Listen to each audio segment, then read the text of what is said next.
ਸਤਿ ਸ਼੍ਰੀ ਅਕਾਲ ਦੋਸਤੋ, ਇੱਕ ਵਾਰ ਸਵਾਗਤ ਹੈ ਤੁਹਾਡਾ ਫਿਰ ਤੋਂ ਸਾਡੇ ਪ੍ਰੋਗਰਾਮ ਅਪਲਾਈਡ ਕਲਾਸਿਕਸ ਦੇ ਵਿੱਚ। ਤੇ ਅਸੀਂ ਫਿਰ ਤੋਂ ਜੁੜੇ ਹਾਂ ਡਾਕਟਰ ਗੁਰਪ੍ਰੀਤ ਸਿੰਘ ਜੀ ਸਿੱਧੂ ਸਾਹਿਬ ਹੋਣਾ ਨਾਲ। ਇੱਕ ਵਾਰ ਫਿਰ ਦੱਸ ਦਈਏ ਕਿ ਡਾਕਟਰ ਸਾਹਿਬ PhD ਨੇ ਪੂਰਨ ਸਿੰਘ ਦੇ ਉੱਪਰ ਔਰ ਵਾਲਟ ਵਿਟਮੈਨ ਦੇ ਉੱਪਰ, ਔਰ ਫ੍ਰੀਲੈਂਸਿੰਗ ਵੀ ਕਰਦੇ ਨੇ ਇੱਧਰ ਉੱਧਰ।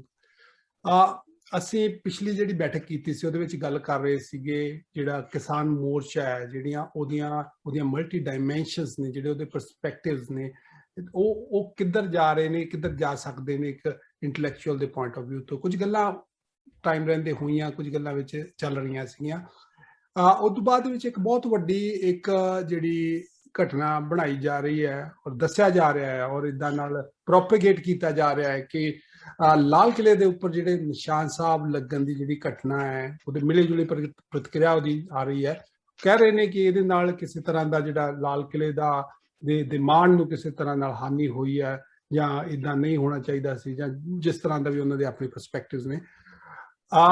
ਮੈਂ ਡਾਕਟਰ ਸਾਹਿਬ ਤੁਹਾਡੇ ਤੋਂ ਸ਼ੁਰੂ ਕਰਦਿਆਂ ਪੁੱਛਣਾ ਚਾਹੂੰਗਾ ਕਿ ਤੁਹਾਡੇ ਹਿਸਾਬ ਦੇ ਨਾਲ ਜਿਹੜਾ ਨਿਸ਼ਾਨ ਸਾਹਿਬ ਲਗਾਇਆ ਗਿਆ ਸੀਗਾ ਲਾਲ ਕਿਲੇ ਦੇ ਉੱਪਰ ਜਾਂਦੀ 26 ਜਨਵਰੀ ਨੂੰ, ਉਹਦੇ ਨਾਲ ਲਾਲ ਕਿਲੇ ਦਾ ਕੋਈ ਜੋ ਕਦਰ ਹੈ, ਇੱਜ਼ਤ ਮਾਣ ਹੈ, ਉਹ ਘਟੀ ਹੈ ਜਾਂ ਉਹ ਹੋਰ ਵਧੀ ਹੈ? ਉਹਦੇ ਵਿੱਚ ਇਹ ਬਹੁਤ ਮਿਸਟਿਕ ਸਵਾਲ ਆ, ਬਹੁਤ ਜ਼ਿਆਦਾ। ਜਿਹੜੀ ਖਾਲਸੇ ਦੀ ਹਿਸਟਰੀ ਆ, ਹਿਸਟਰੀ ਦੇ ਵਿੱਚ ਕੁਛ ਇਹੋ ਜਿਹੇ ਮੂਵਮੈਂਟਸ ਹੁੰਦੇ ਨੇ ਜਿਹੜੇ ਟਾਈਮ ਨੂੰ ਟ੍ਰਾਂਸੈਂਡ ਕਰ ਜਾਂਦੇ ਨੇ। ਉਹ ਪ੍ਰੈਜ਼ੈਂਟ 'ਚ ਵੀ, ਪਾਸਟ 'ਚ ਵੀ, ਫਿਊਚਰ 'ਚ ਵੀ ਉਸੇ ਤਰ੍ਹਾਂ ਹੀ ਦਿਖਦੇ ਨੇ ਜਿਵੇਂ ਲਾਈਵ ਕਰਦੇ ਹੁੰਦੇ। ਅੱਛਾ ਜੀ। ਹੋਰ ਵੀ ਬਹੁਤ ਮੂਵਮੈਂਟਸ ਨੇ, ਗੱਲ ਬੜੀ ਲੰਮੀ ਹੋ ਜੂ।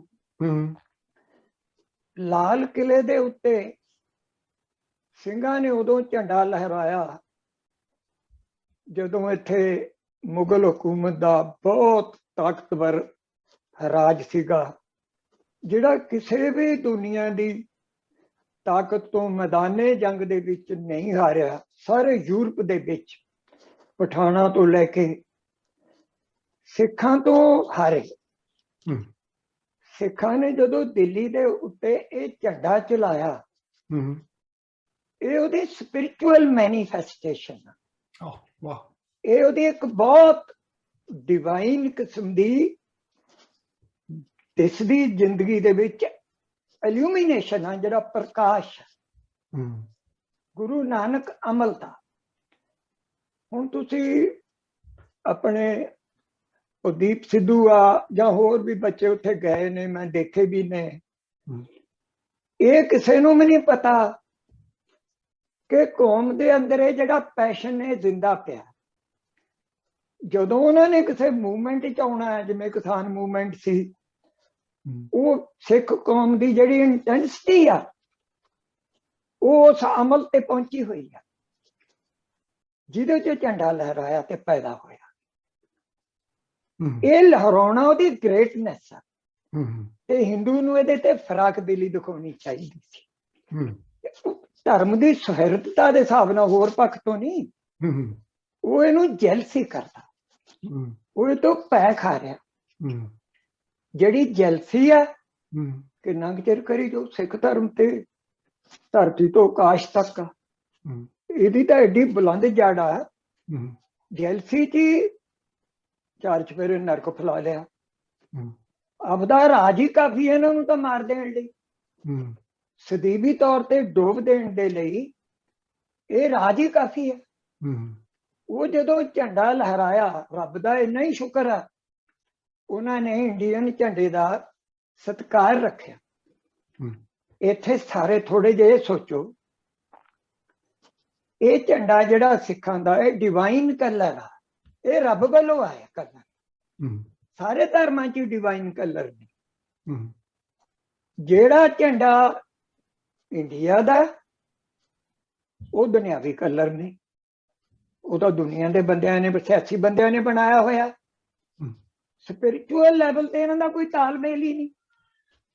ਇਹ ਗ੍ਰੇਟਨੈਸ ਹੈ ਸਿੱਖ ਦੀ, ਫਰਾਖ ਦਿਲੀ ਆ ਕਿ ਉਹਨੇ ਉਸ ਪੈਸ਼ਨ ਦੇ ਵਿੱਚ, ਐਡੇ ਜਨੂਨ ਦੇ ਵਿੱਚ ਉਹ ਝੰਡੇ ਦਾ ਸਤਿਕਾਰ ਰੱਖਿਆ। ਹਿੰਦੂ ਨੂੰ ਇਹਦੀ ਸ਼ੁਕਰਗੁਜ਼ਾਰੀ ਕਰਨੀ ਚਾਹੀਦੀ ਹੈ ਔਰ ਉਹਦੇ ਨਾਲ ਗ੍ਰੇਟ ਬਣਦਾ। ਜੇ ਉਹ ਤੰਗਦਿਲੀ ਦਿਖਾਊਗਾ ਹੋਰ ਗਿਰ ਜਾਊਗਾ। ਸਿੱਖ ਦੀ ਤਾਂ ਹਿਸਟਰੀ 'ਚ ਪਈਆਂ ਨੇ ਚੀਜ਼ਾਂ, ਇਹ ਤੇ ਟਾਈਮ ਦੇ ਵਿੱਚ ਸਰਵਾਈਵ ਕਰਦੀਆਂ ਨੇ। ਜਿਵੇਂ wallet Whitman the Song of Myself ਆ, ਉਹ ਟਾਈਮ ਨੂੰ ਟ੍ਰਾਂਸੈਂਡ ਕਰ ਦਿੰਦਾ।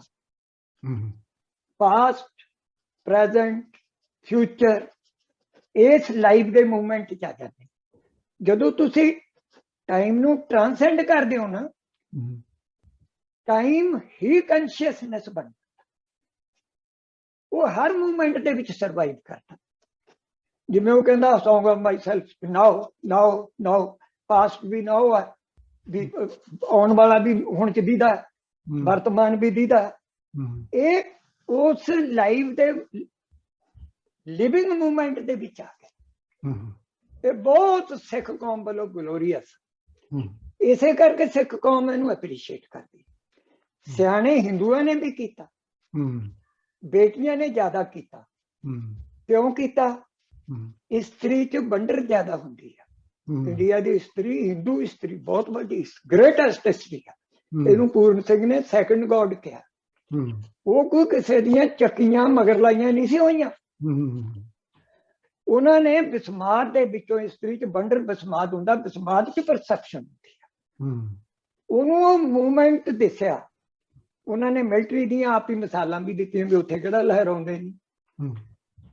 ਹੁਣ ਮੈਂ ਥੋੜੀ ਜਿਹੀ ਜਿਹੜੀ ਸਭ ਤੋਂ ਜ਼ਰੂਰੀ ਗੱਲ ਏ, ਬਹੁਤ ਕੁਝ ਬੋਲਿਆ ਜਾ ਸਕਦਾ ਇਹਦੇ ਤੇ, ਉਹ ਇਹ ਆ ਕਿ ਜਿਹੜਾ ਨਿਸ਼ਾਨ ਸਾਹਿਬ ਆ, ਇਹ ਉੱਥੋਂ ਆਇਆ ਜਿੱਥੋਂ ਗੁਰੂ ਨਾਨਕ ਆਇਆ, ਜਿੱਥੋਂ ਗੁਰੂ ਗ੍ਰੰਥ ਸਾਹਿਬ ਆਇਆ।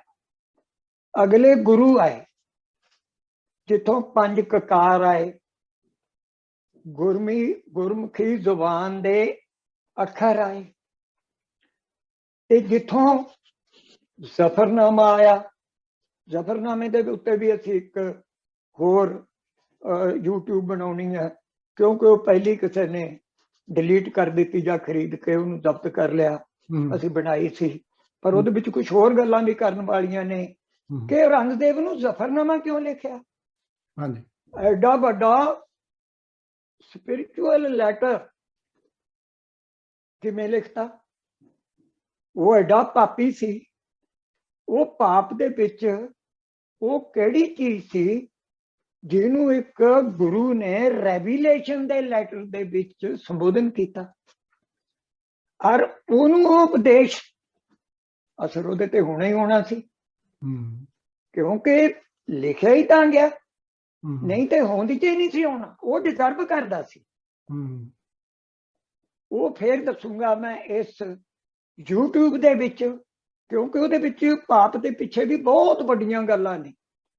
ਜਿਹੜਾ ਜ਼ਫਰਨਾਮੇ ਦੇ ਨਾਲ, ਗੁਰੂ ਦੀ ਰੈਵੀਲੇਸ਼ਨ ਦੇ ਨਾਲ ਉਹਨਾਂ ਦੀ ਗ੍ਰੇਟਨੈਸ ਨੂੰ ਪ੍ਰਵਾਨ ਕਰ ਦਿੱਤਾ।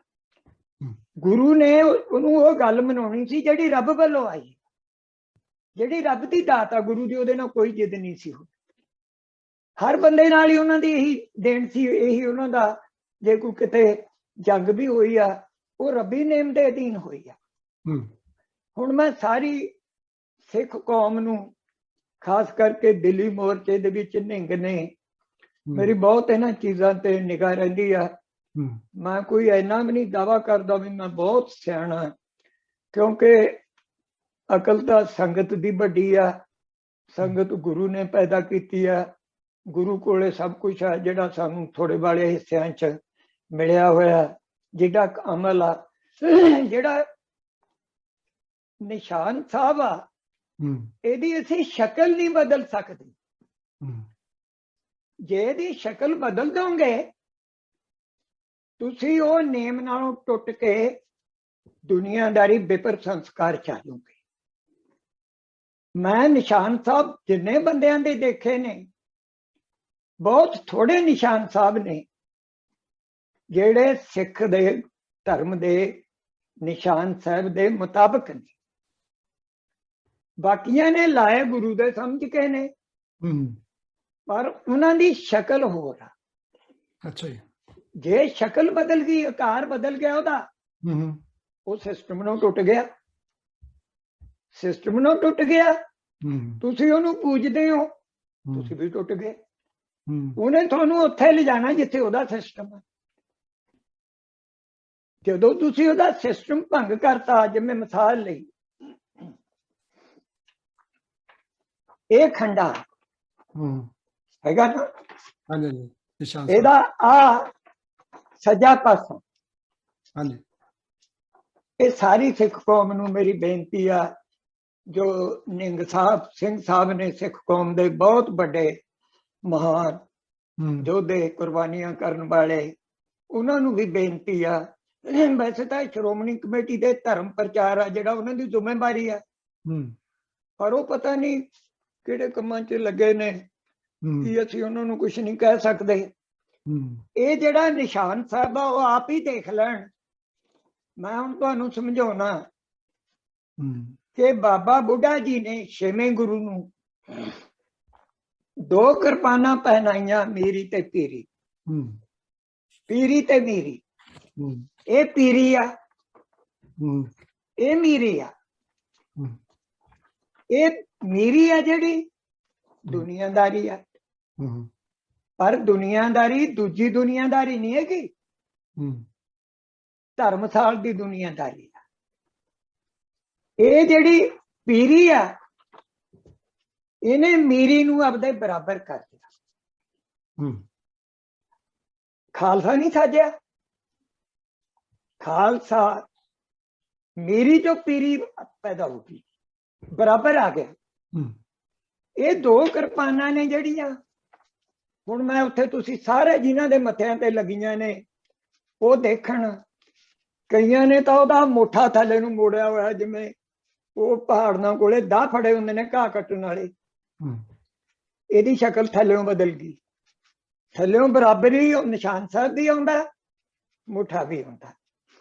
ਅਗਲੀ ਜਿਹੜੀ ਸਭ ਤੋਂ ਜ਼ਰੂਰੀ ਚੀਜ਼ ਆ, ਧਰਤੀ ਗੋਲ, ਧਰਤੀ ਧਰਮਸਾਲ, ਇਹਨੂੰ ਧਰਮ ਨੇ ਆਪਣੇ ਨੇਮ 'ਚ ਲਿਆ ਹੋਇਆ।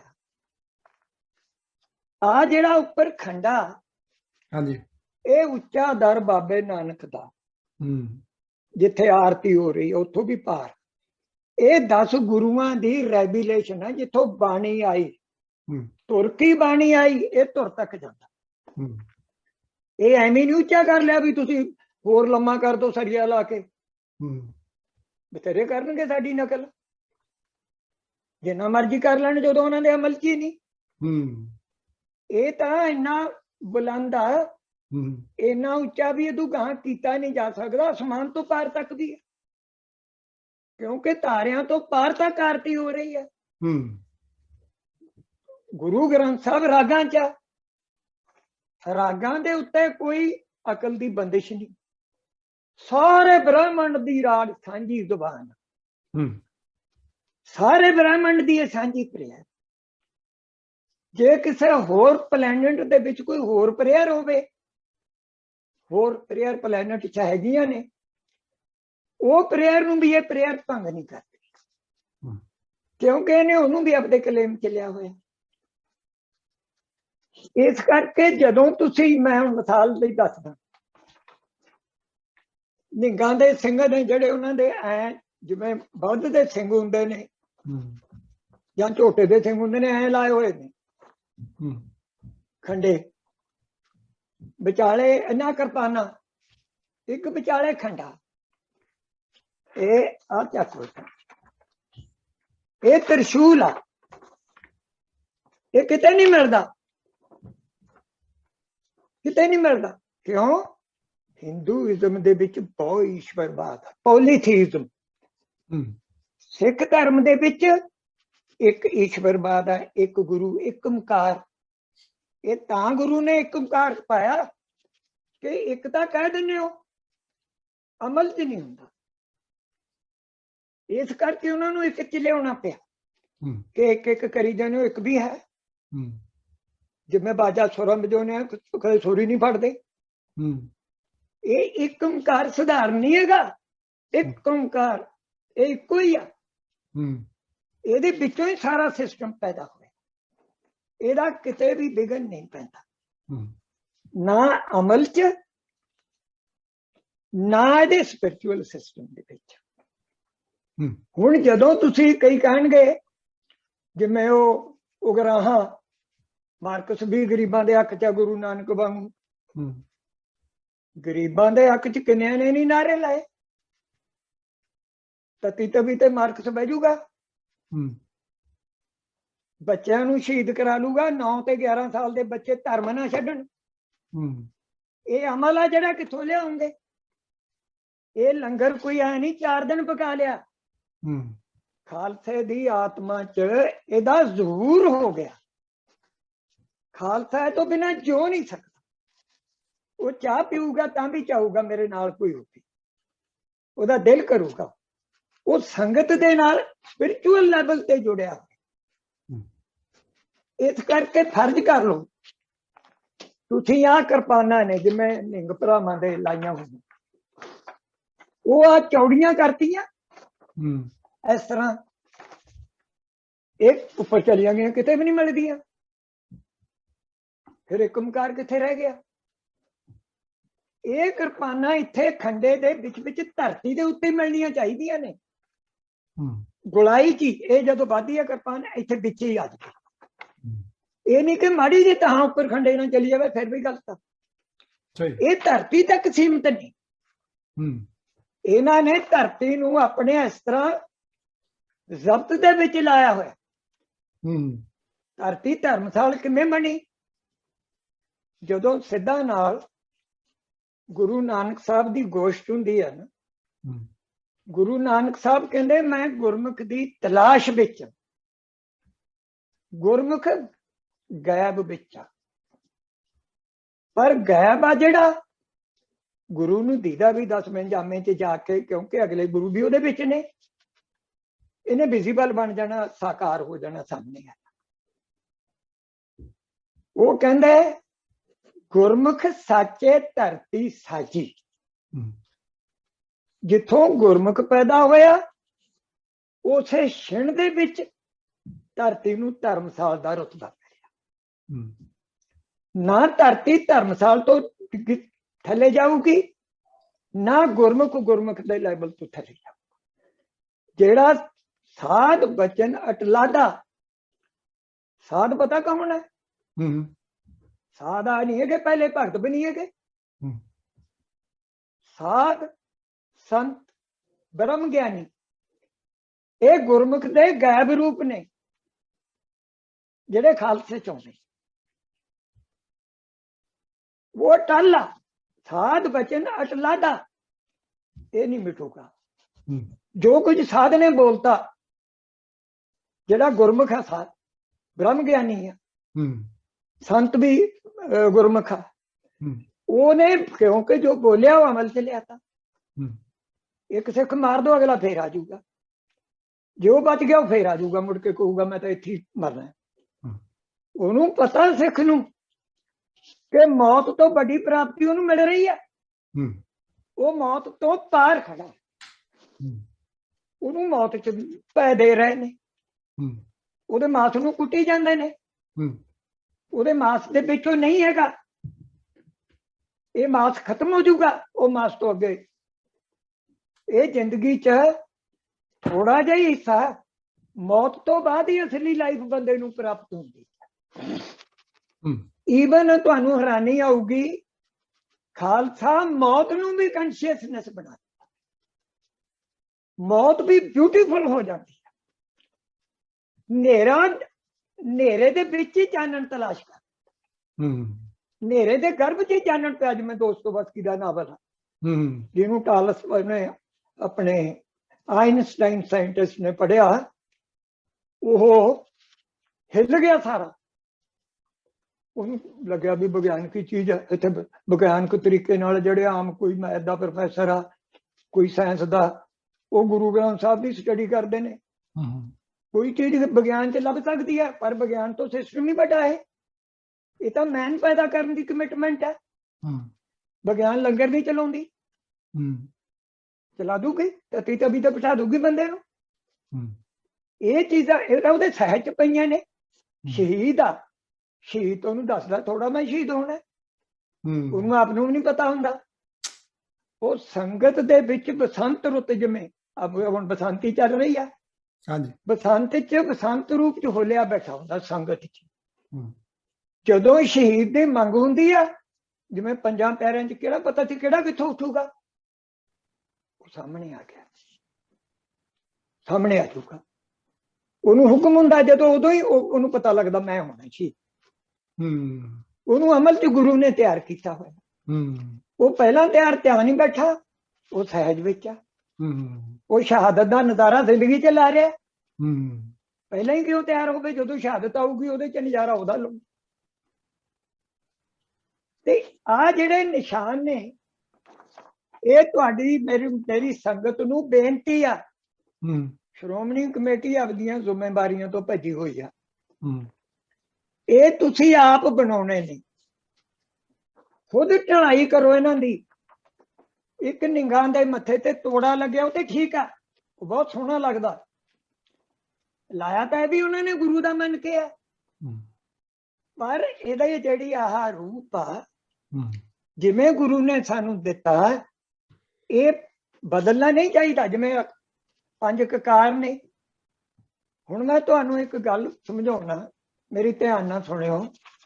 ਸਾਰੇ ਹਿੰਦੂ ਭਰਾ ਵੀ, ਮੁਸਲਮਾਨ ਵੀ, ਈਸਾਈ ਜੋ ਵੀ ਹੈਗੇ ਨੇ, ਜਿਹੜਾ ਕਾਲੀਦਾਸ ਦਾ ਸ਼ਕੁੰਤਲਾ ਨਾਟਕ ਆ, ਤੁਹਾਨੂੰ ਸਮਝਦਾ ਕਿ ਦੱਸਦਾ ਕਿ ਨਿਸ਼ਾਨ ਕੀ ਹੈ। ਇਹ ਤੋਂ ਬੰਦਾ ਕਿਵੇਂ ਬਿਨਾਂ ਰੁਲ ਜਾਂਦਾ, ਇਹ ਦੱਸਦਾ।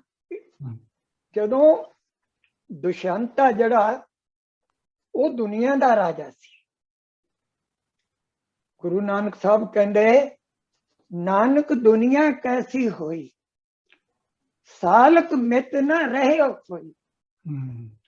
ਭਾਈ ਬੰਦੀ ਹੇਤ ਚੁਕਾਇਆ, ਦੁਨੀਆ ਕਾਰਨ ਦੀਨ ਗਵਾਇਆ। ਉਹ ਦੁਸ਼ਯੰਤ ਦੁਨੀਆ ਦਾ ਰਾਜਾ, ਦੀਨ ਤੋਂ ਦੂਰ ਆ, ਵਫਾ ਤੋਂ ਵੀ ਦੂਰ ਆ। ਜਦੋਂ ਉਹ ਸ਼ਿਕਾਰ ਖੇਡਣ ਗਿਆ, ਕੁਦਰਤ ਦੀ ਨੇੜਤਾ ਦੇ ਵਿੱਚ, ਸ਼ਿਕਾਰ 'ਚ ਬੰਦੇ ਦੀ ਆਪਦੀ ਅਸਲ ਸਪਿਰਿਟ ਜਾਗਦੀ ਆ। ਟਾਲਸਟਾਈਨ ਬਾਰ ਐਂਡ ਪੀਸ 'ਚ 32-33 ਸਫ਼ੇ ਲਿਖੇ ਨੇ ਸ਼ਿਕਾਰ ਤੇ। ਮੈਨੂੰ ਮੈਂ ਤਾਂ ਸ਼ਾਇਦ ਇਦੋਂ ਵੀ ਵੱਧ ਨੇ। ਸ਼ਿਕਾਰ ਇੰਨਾ ਲਾਈਫ ਦਾ ਇੱਕ ਬਹੁਤ ਕੀਮਤੀ ਹਿੱਸਾ, ਜਿਹੜਾ ਤੁਹਾਡੇ ਅੰਦਰ ਇੱਕ ਬਹੁਤ ਵੱਡੀ ਸਪਿਰਿਟ ਇੰਟੈਂਸਿਟੀ ਪੈਦਾ ਕਰਦਾ। ਤੁਸੀਂ ਸ਼ਿਕਾਰੀਆਂ ਨੂੰ ਦੇਖ ਲਿਆ ਕਰੋ, ਕਦੇ ਉਹ ਬੁੱਢੇ ਨਹੀਂ ਛੇਤੀ ਹੁੰਦੇ, ਉਹਨਾਂ ਦੇ ਢਿੱਡ ਜਿਹੇ ਨਹੀਂ ਵਧੇ ਹੁੰਦੇ। ਜਿਵੇਂ ਘੋੜਾ ਫੇਰਿਆ ਹੁੰਦਾ, ਉਹਨਾਂ ਦਾ ਮਾਸ ਪੱਥੜੀਆਂ ਤੋਂ ਥੱਲੇ ਹੋਊਗਾ। ਤੇ ਉਹ ਜਦੋਂ ਸ਼ਿਕਾਰ ਖੇਡਣ ਗਿਆ, ਇੱਕ ਤਾਂ ਸਪਿਰਿਟ 'ਚ ਆ ਗਿਆ, ਦੁਨੀਆਦਾਰੀ ਝੜ ਗਈ, ਇੱਕ ਕੁਦਰਤ 'ਚ ਚਲਿਆ ਗਿਆ।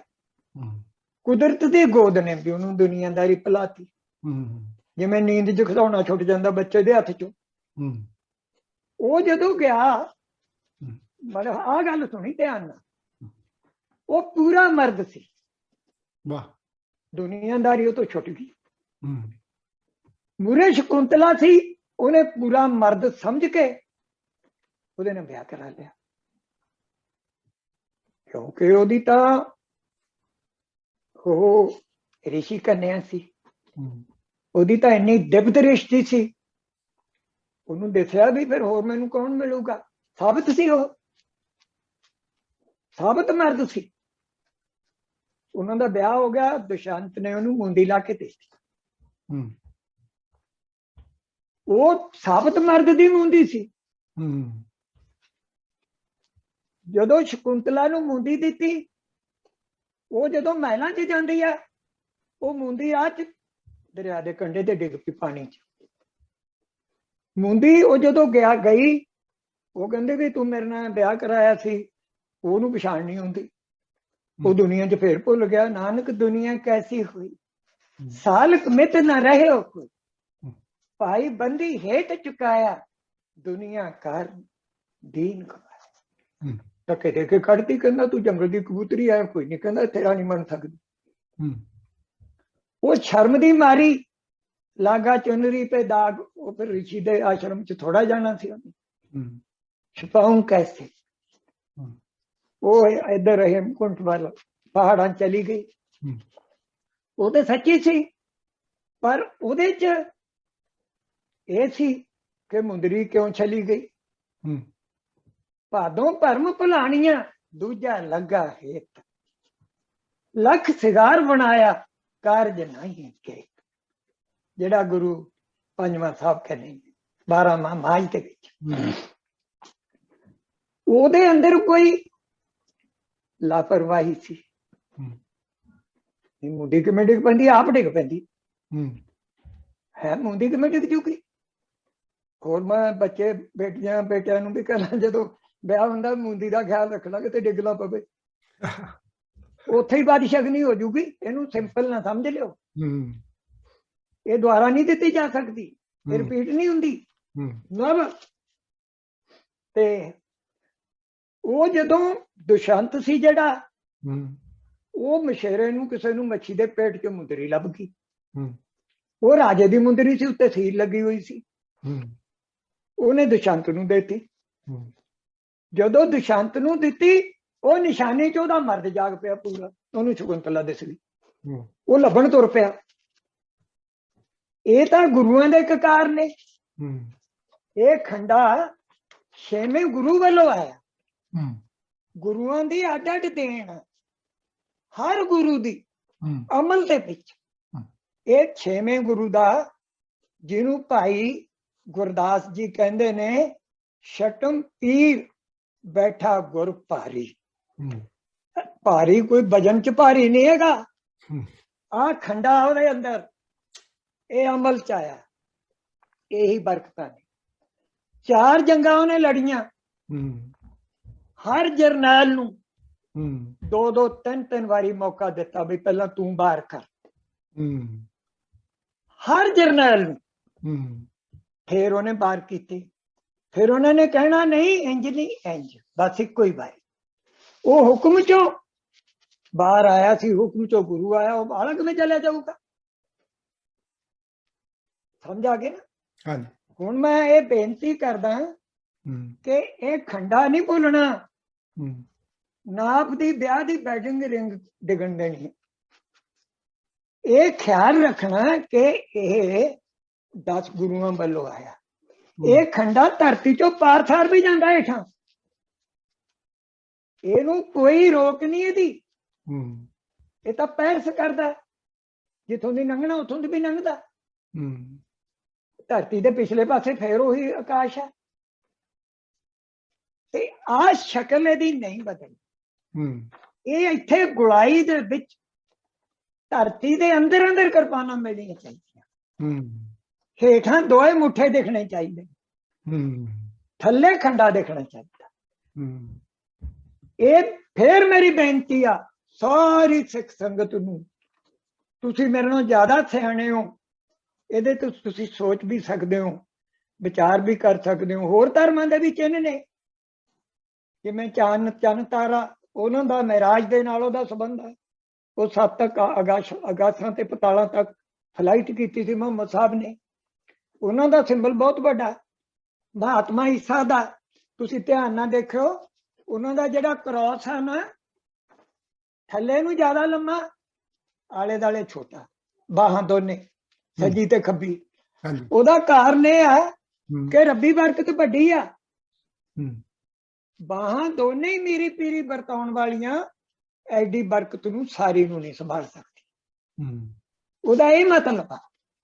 ਇਹ ਫਰਿਥਜਾ ਪਸ਼ੂਨ ਨੇ, ਜਿਹੜਾ 20ਵੀਂ ਸਦੀ ਦਾ ਬਹੁਤ ਵੱਡਾ ਸੂਫੀ ਸਕਾਲਰ ਆ, ਉਹਨੇ ਵੀ ਇੱਕ ਥਾਂ ਤੇ ਨਾ, ਸਿੱਖ ਧਰਮ ਦਾ ਤਾਂ ਉਹਨੂੰ ਪਤਾ ਨਹੀਂ, ਪਰ ਬਾਕੀ ਸਾਰੇ ਜਿਹੜੇ ਧਰਮਾਂ ਦੇ ਨਿਸ਼ਾਨ ਨੇ, ਬਹੁਤ ਸੋਹਣਾ ਉਹਦਾ ਲਿਖਿਆ ਹੋਇਆ, ਬਹੁਤ ਹੀ ਅੱਛਾ। ਤੁਸੀਂ ਇਦੋਂ ਵੀ ਸੋਹਣੀ ਇੰਟਰਪ੍ਰੀਟੇਸ਼ਨ ਕਰ ਸਕਦੇ ਹੋ। ਮੈਂ ਕੋਈ ਦਾਅਵਾ ਨਹੀਂ ਕਰਦਾ, ਮੈਂ ਕੋਈ ਇਹੋ ਜਿਹਾ ਨਹੀਂ ਹੈਗਾ ਵੀ ਮੈਨੂੰ ਰੱਬ ਨੇ ਕੋਈ ਉਹ ਕੁਛ ਦਿੱਤਾ, ਤੁਹਾਡੇ ਵਰਗਾ ਹੀ ਆ।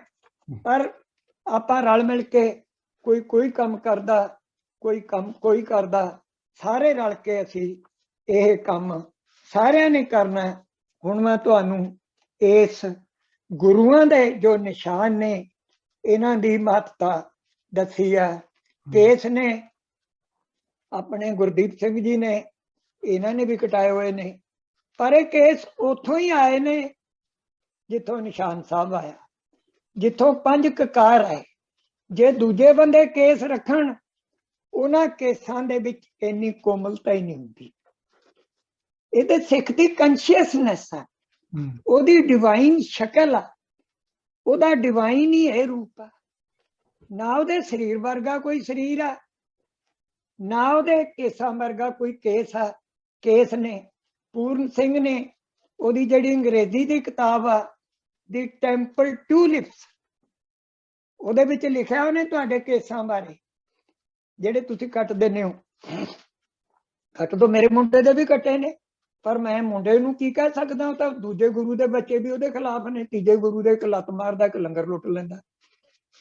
ਚਲੋ ਮੇਰਾ ਬੱਚਾ ਪੜ੍ਹਿਆ ਲਿਖਿਆ ਬਹੁਤ, ਪਰ ਮੈਂ ਇਹ ਨਹੀਂ ਦਾਵਾ ਕਰਦਾ ਤੁਸੀਂ ਮੈਨੂੰ ਕਹੋ ਵੀ ਤੇਰੇ ਬੱਚੇ ਬੱਚਿਆ ਤਾਂ ਬਾਣੀ ਚ ਪੜ੍ਹ ਲਓ, ਪੁੱਤਰ ਕਲਤਰ ਨਾ ਸੰਗਤਨ, ਮੇਰੇ ਕੀ ਨੁਕਸ ਹੋ ਸਕਦੇ ਨੇ।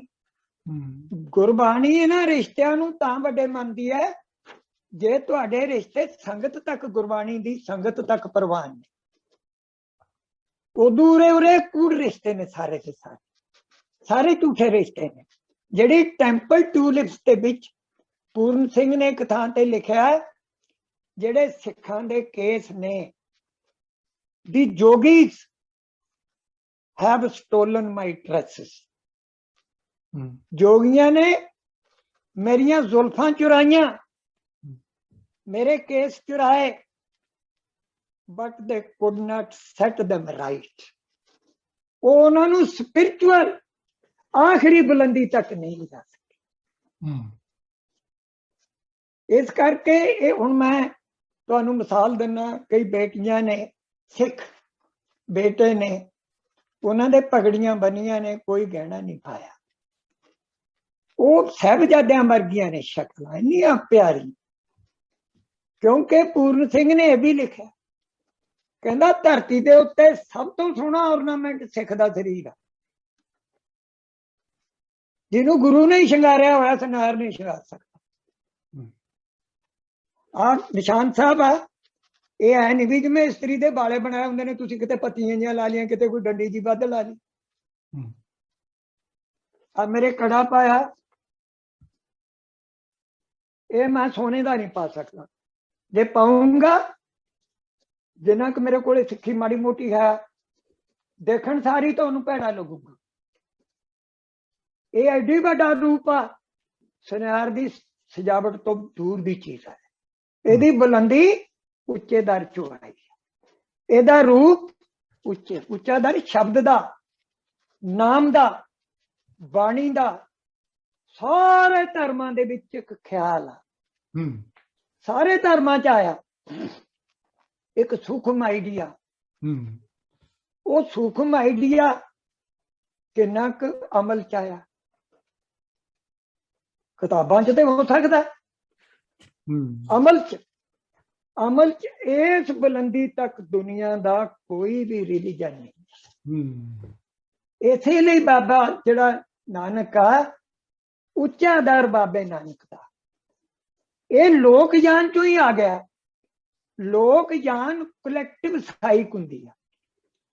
ਇਹ ਸੀਜੀ ਜੁੰਗ ਪੜੋ, ਇਹ ਕਵਿਤਾ ਨੂੰ ਵੀ ਸੱਚੀ ਹੁੰਦੀ ਆ, ਵੱਡੀ ਹੁੰਦੀ ਆ, ਉਹਦੇ ਨਾਲੋਂ ਸੱਚ ਨਾਲੋਂ ਵੀ ਉੱਪਰਲਾ। ਸਭ ਤੋਂ ਵੱਡਾ ਸੱਚ ਹੁੰਦਾ, ਸਭ ਤੋਂ ਵੱਡੀ ਇਹ ਪੋਇਟਰੀ ਹੁੰਦੀ। ਜਿਹੜਾ ਲੋਕ ਜਾਨ ਹੁੰਗਾਰਾ ਦਿੰਦਾ, ਈਵਨ ਲੋਕ ਗੀਤ ਵੀ ਬਹੁਤ ਵੱਡੀ ਪੋਇਟਰੀ ਹੁੰਦੇ ਨੇ। ਸ਼ੇਕਸਪੀਅਰ ਦਾ ਹੈਮਲਟ ਪੜੋ, ਓਫੀਲੀਆ ਜਦੋਂ ਪਿਆਰ ਦੇ ਨਸ਼ੇ ਚ, ਉਹਨੂੰ ਹੈ ਤੇ ਸੈਡਨੈਸ ਦਾ ਜਨੂਨ, ਪਰ ਜਨੂਨ ਪਿਆਰ ਦਾ, ਉਹ ਮੈਲੋਡੀ ਗਾ ਰਹੀ ਹੈ। ਉਹ ਮੈਲੋਡੀ ਓਲਡ ਟੈਸਟਾਮੈਂਟ ਕਿਉਂ ਨਹੀਂ ਪੜ੍ਹਦੀ ਮੌਤ ਵੇਲੇ? ਨਿਊ ਟੈਸਟਾਮੈਂਟ ਅੰਜੀਲ ਕਿਉਂ ਨਹੀਂ ਪੜ੍ਹ ਰਹੀ? ਕੁਰਾਨ ਕਿਉਂ ਨਹੀਂ ਪੜ੍ਹ ਰਹੀ? ਉਹਦਾ ਬੋਝ ਨਹੀਂ ਚੁੱਕਦੇ। ਫਿਰ ਉਹ ਲੋਕ ਗੀਤ ਗਾਉਂਦੀ ਆ ਉੱਥੇ। ਗੁਰੂ ਗ੍ਰੰਥ ਸਾਹਿਬ ਦਾ ਮਿਊਜ਼ਿਕ ਆ, ਉਹਦੀ ਪ੍ਰੇਅਰ। ਇਹ ਮੈਂ ਤੁਹਾਡੇ ਨਾਲ ਇੰਨੀਆਂ ਗੱਲਾਂ ਕਰ ਲਈਆਂ। ਇੱਕ ਥੋੜਾ ਜਿਹਾ ਹੋਰ ਵੀ ਮੇਰੀ ਬੇਨਤੀ ਆ, ਅੱਡੋ ਅੱਡ ਮਜ਼ਹਬ ਹੁੰਦੇ ਨੇ। ਪਿੱਛੇ ਮੈਂ ਯੂਨੀਵਰਸਿਟੀ ਦੇ ਵਿੱਚ ਮੈਂ ਜਦੋਂ ਪੜ੍ਹਾਉਂਦਾ ਸੀ, ਮੈਂ R43 ਦੇ ਵਿੱਚ ਰਹਿੰਦਾ ਸੀ। ਉਦੋਂ ਸਮੇਧ ਸੈਣੀ ਚੰਡੀਗੜ੍ਹ ਸੀਗਾ, ਪੁਲਿਸ ਦਾ ਸਭ ਤੋਂ ਵੱਡਾ ਅਫਸਰ। ਉਦੋਂ ਜੁਝਾਰੂ ਲਹਿਰ ਸੀ, ਮੈਨੂੰ ਬੜੀ ਦੁਨੀਆ ਮਿਲਦੀ ਸੀ। ਮੈਂ ਕਦੇ ਕਿਸੇ ਨੂੰ ਇਹ ਨਹੀਂ ਕਿਹਾ ਤੂੰ ਆਹ ਕਰ ਦੇ, ਤੂੰ ਆਹ ਕਰ ਦੇ, ਤੂੰ ਕਿਸੇ ਨੂੰ ਛੱਡ ਦੇ, ਤੂੰ ਕਿਸੇ ਨੂੰ ਮਾਰ ਦੇ। ਇਹ ਮੇਰਾ ਕੀ ਅਧਿਕਾਰ ਹੈ? ਲਾਈਫ ਜ਼ਿੰਦਗੀ ਦੇ ਸਕਦੇ ਹੋ ਤਾਂ ਦੇ ਦਿਓ, ਕਿਸੇ ਤੇ ਕੁਝ ਸਵਾਰ ਸਕਦੇ ਹੋ ਸਵਾਰ ਦਿਓ। ਤੁਹਾਡੀ ਜ਼ੁਬਾਨ ਐਵੇਂ ਪਾਪੀ ਬਣ ਜੇ। ਜਿਹੜਾ ਬੰਦਾ ਘਰ-ਬਾਰ ਛੱਡ ਕੇ ਤੁਰਿਆ, ਉਹ ਉਸ ਰਾਹ ਤੇ ਤੁਰ ਪਿਆ ਜਿਹੜਾ ਗੁਰੂ ਦਾ ਸਭ ਤੋਂ ਕੀਮਤੀ ਰਾਹ। ਉਹ ਚ ਘਾਟਾਂ ਵੀ ਹੋ ਸਕਦੀਆਂ ਨੇ। ਸਵਾਲ ਇਹ ਵੀ ਕਿਸ ਲੈਵਲ ਤੇ ਤੁਰਿਆ। ਜਿਵੇਂ फैज अहमद फैज कहता है, जिस दज से कोई मकतल में जाए फांसी वाल जाता, वो शान सलामत रहती है। ये जान तो आनी जानी है, इस जान की कोई बात नहीं। क्या बात।